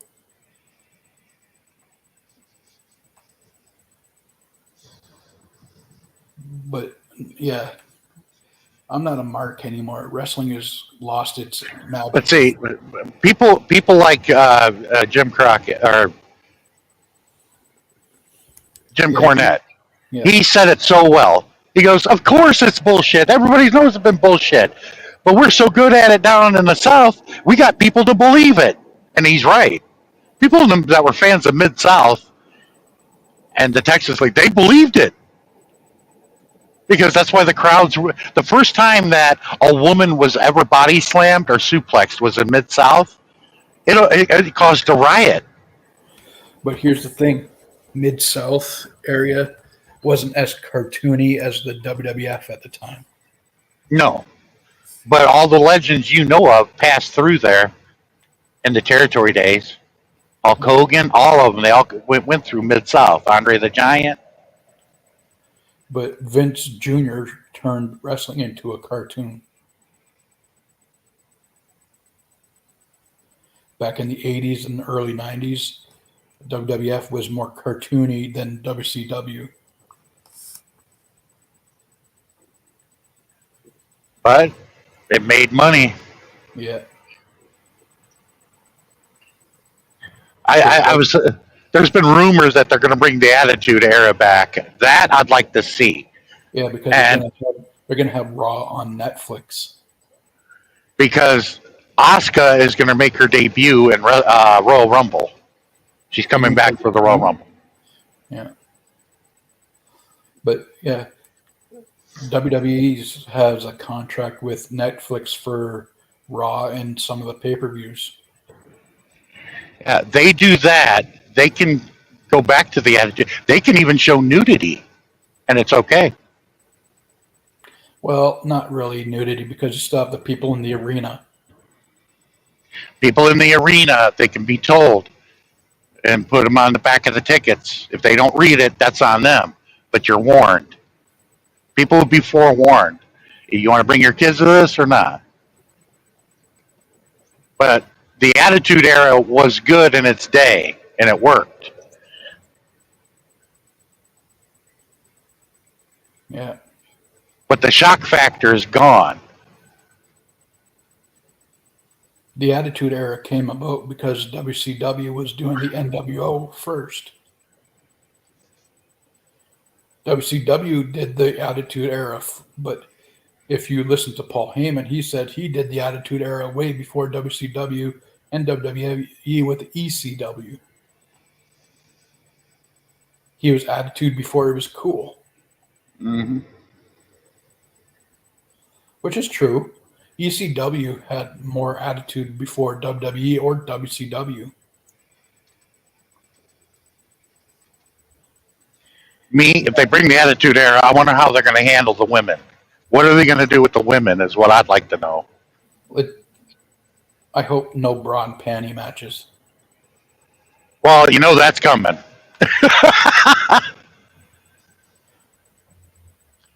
Triple And H, for I don't think and- Triple H will allow it. and for an Asian lady, Kana has always had a nice set of tits for an Asian lady. And she'd be the number one target for that. Me, I'm not much of a boob man as most men are. I don't think Paul Levesque would be booking bra and panty matches. And I know a lot of guys would like to see Charlotte Flair, but that's going to cost them a lot of money for that. Like the days of Sunny and Sable are over. Sunny would have been perfect for something like this. But she's in prison for the rest of her life. What about And Sable? plus, she doesn't look very good at all. I haven't seen Sable, but I know Sunny's in prison for involuntary manslaughter. Yeah. She killed a guy driving drunk. Mm-hmm. But she was the biggest hoe in the business. But yeah, Sable is married to Brock Lesnar. Yeah, Sable could not do a shoot. You never heard her really talk. She really couldn't do anything. She just wanted to be on TV. And she said that. She was a ballet. Yeah, and she had fake tits, fake lips, plastic, if you ask me. I like my women to be real and go with what God gave them. Have you ever had a fake? Do you ever had a fake tit in your face and in your hands? I have, and I'm like, no, these ain't normal, and they don't feel normal. Just got fake tits now. No way. She didn't need them. She was a double D for a Japanese lady. She had to get her breasts augmented because WWE wanted more from her. Firmer. She did. I tell you what. I bet you she hasn't because she's a double D. She's big for a Japanese woman. Naturally, Or do you think she's just wearing push-up bras in the ring? they probably could do. She could have done that to make herself look bigger. Isn't that what Trish Stratus did? No, I thought all them other women got augmentations. I thought Trish Stratus wore push-up bras. No, she may have wore push-up bras, but they're still fake. And to me, yeah, a lot of guys like tits. I mean, but I don't make such a big deal about them. Show me a nice pair of thighs and hips and an ass and a flat belly. Now you got my attention. Or if It's you're- funny too because I've dated a woman that was totally flat chested, and I married a woman that was a double E cup, huge tits, but they were perfect for my hands because I got big hands. A double D is still small in my book. In reality, Would if Dolly Parton be double D? I don't know. But yeah, wrestling is. I think with the Attitude Era, it would suit the Usos and Roman Reigns and stuff like that. Yeah. Well, anyway, a woman with big breasts does it make them have better personality? It's just like a hood ornament on a car. In Texas, you got those guys with those big longhorns as a hood ornament on their car, thinking it's impressive. But here's the I've thing: I've dated women with flat chests. here's the women. Here's the thing with the women wrestlers getting breast jobs. It's because they're going into bigger stadiums and they want to be seen. Well, one of them gets popped and they get a nasty infection. They can die from that. That's why it's not a good idea to be a high contact wrestler, especially like Asuka Kana. She's a high impact, When China, real impact wrestler that can have one of those pop in her chest. And when China wrestled, it popped in her chest and she got sick.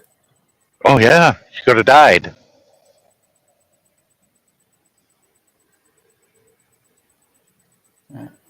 You remember China, don't you? Oh yeah, but I'm like, what kind of guys are you trying to impress with that? You want a guy that'll like you because you got nice big tits. Is that the type of guy that you would really want to stay the rest of your life with? Really? But she was also See, doing, women don't ask themselves that question. she was also doing pornography at the time too.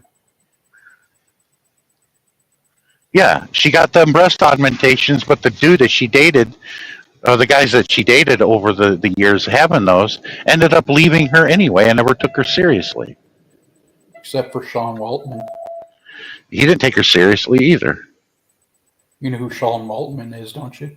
Yeah, he was X-Pac. He was a douchebag. But when China had built a life for herself over in Japan, she built a life for herself over in Japan. She wasn't doing drugs or drinking anymore. She was teaching English over in Japan, and yet they approached her and drug her back down again. They ruined her life. She was happy over in Japan. I'll be right back. I'm going to get a coffee. You'll see me in front, and I'll wave to you guys. I'll be right back.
All right, now it gives me the opportunity to go back here in my bunk and get my.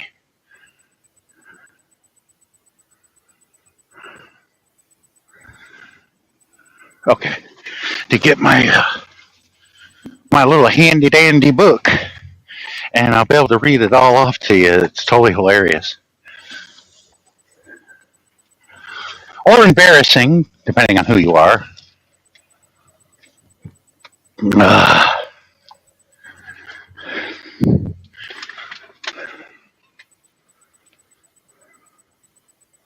Uh, here it is. Okay.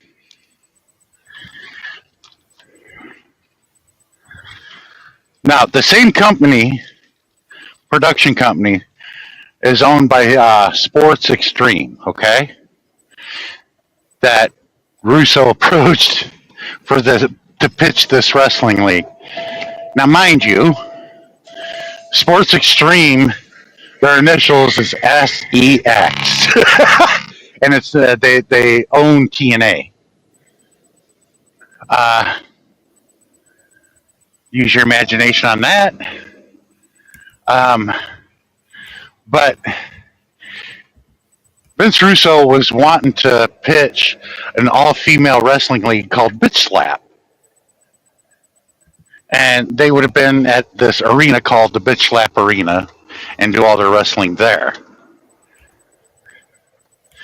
And one of the wrestlers, this was back in 2002 when he did it, and he said the first wrestler that he introduced was called Toxic Shock. Now, Toxic Shock is disgusting, and it is very dangerous also to females. What that is toxic shock can happen if a woman douches too much. Can cause toxic shock. Hey, Sean. And when you say toxic shock, it takes me back to that episode of Family Guy where Peter's sister is a wrestler, and that was her signature move, was the toxic shock. Oh, God. I'm taking a guess Russo had a hand in that episode. Well, here's how he introduced toxic shock. Volatile toxic shock. Like a dog in heat, this stuck-up temptress uses the pads of the bitch slap ring to the max. I like how this was all set out. Anyway, it goes on. She turns men off with her needy demands. She claims she can make any gay man men straight. Always craving chocolate, she rides her own cycle as she shows up once a month to wrestle. She only wrestles on her period? That's my question of that one. And then there's Homeless Heather. Nice box commented a young boy to his father as they walked by Homeless Heather's place of residence. On the sidewalk, just beside the Bitch Slap Arena. The only Bitch Slap wrestler who wrestles for food, Homeless Heather is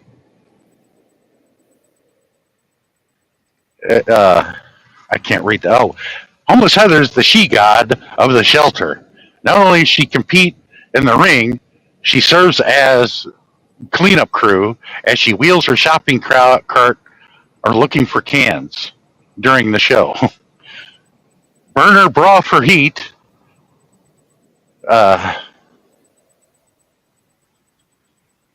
Honed their skills the soup kitchen before dusk. Don't rock the ladle. Is another matter. Now, and here's when it starts to get really good. This wrestler is called Kentucky Love with Papa Woody. Now, here's the introduction to that female wrestler. Get your raincoats on, kids. Kentucky rain is falling. They say things are very different in Kentucky. Hang on, I gotta let that guy pass. They say things are very different in Kentucky, and the Kentucky foothills is an understatement. Kentucky Lure, a bluegrass, bosom a bodice, bombette is the envy of every fan's or the envy of every farmer's eye or father's eye. You could go either way with that one.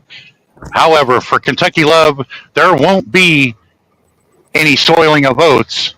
With shotgun in hand, Kentucky Love's father, Papa Woody, holds a very special holds a very special place in his heart when it comes to his divine daughter. You see, Kentucky Love is Papa Woody's forbidden fruit. However, she keeps her fondling father in line, Papa Woody, as she bends over bobbing for apples as he bends on bobbing for his daughter's forbidden apple. I mean, he wrote this.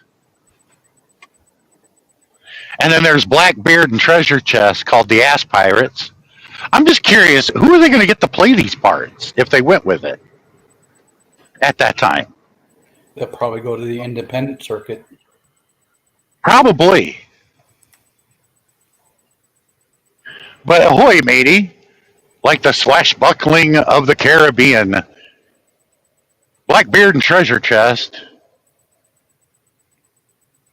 procured their way of bitch lap. Sword fighting is a speciality.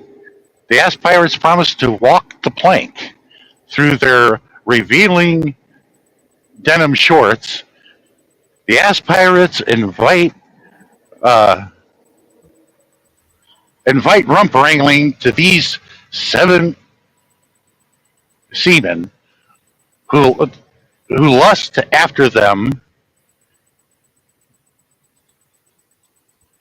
to the preteen audience. They're on the 10 most wanted list in every elementary school in America. Not for permanently causing cannons to fire, but for rather leaving blue balls behind.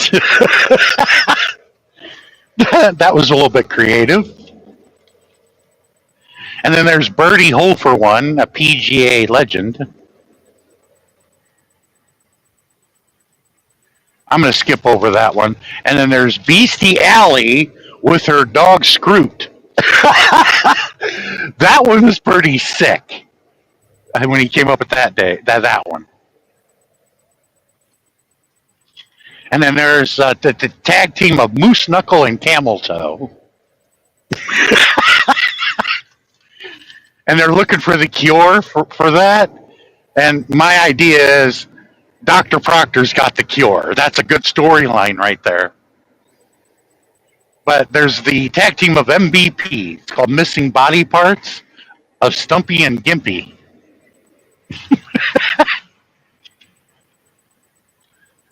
And there's Nurse Hershey with Dr. Proctor. And here's another one. Grandma Gas. Constantly blowing her own horn. It's a methane madness when Grandma Gas steps into the ring at Bitch Slap. Fueled by a flagellant fanny, this queen of the brown wind uses her deadly gas to gag her opponents into submission. Riding a Geritol high, this walking wind tunnel would catch you with her finishing move, the colon cleansing ass blast. She depends on it.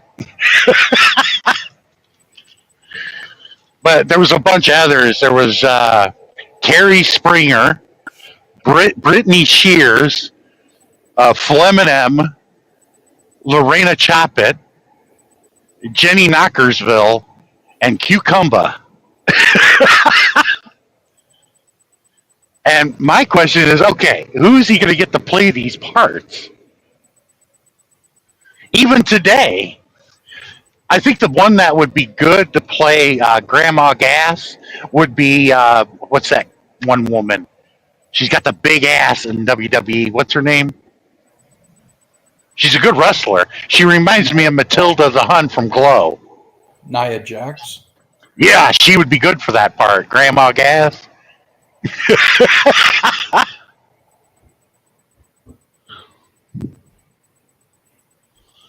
But see, he stole these ideas from Glow because Glow was great. I liked it.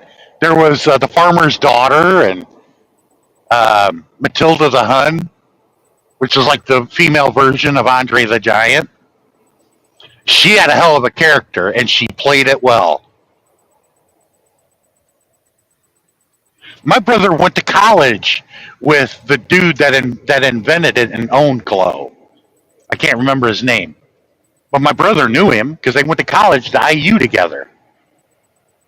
He sat right next to my brother.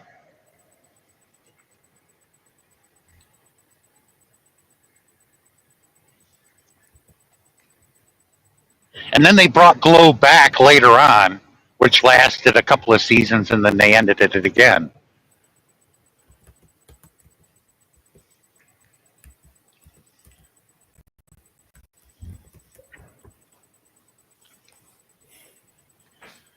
But I'm telling you, the only thing that's been holding the WWE together is the women's division. And I would go with it. Because Glow and all them other female wrestling leagues went belly up. But with the WWE, the way they're doing it with the women, it's not going belly up. And we need more Japanese recruitment. There's this one that's in Stardom. She's not Japanese. And she's tall. She kind of reminds me a little bit like China. And she's dominating Stardom right now. I'm like, they need to bring her over to the WWE. Because, I mean, all the other Japanese girls they brought over, they struck gold with them. Kana was the first one.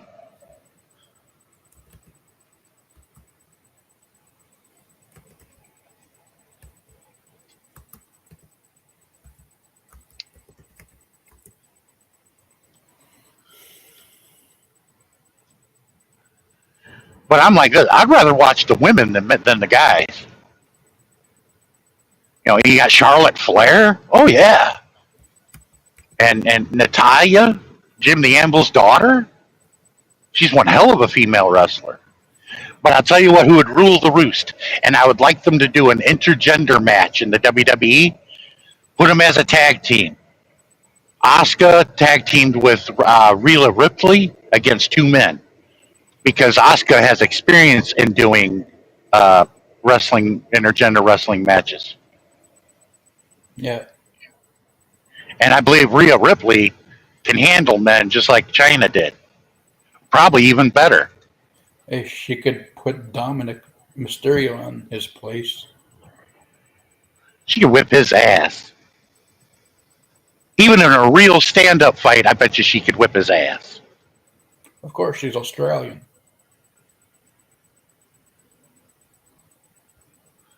But that'd be a dominating tag team. Asuka and Rhea Ripley.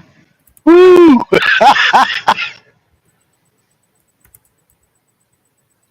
She's married to a wrestler also, right? Yeah, Buddy Murphy. Who's he? He's one of the AEW stars. He's with the Malachi Black. But I agree with Jim Cornette does. Even though I love Asuka, the top talent in the WWE right now is Rhea Ripley.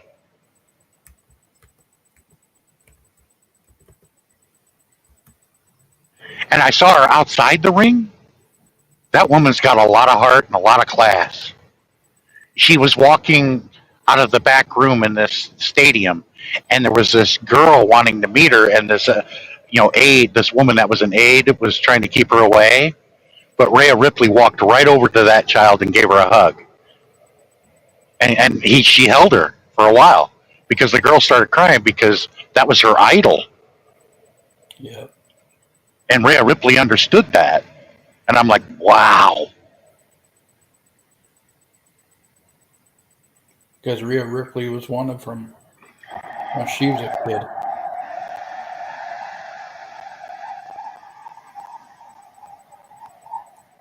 I'm going to let you go. I got to do something. All right, yeah, I'm going to end the live stream anyway. I'll talk to you later, Gordon. Thanks for coming, dude. See you guys later.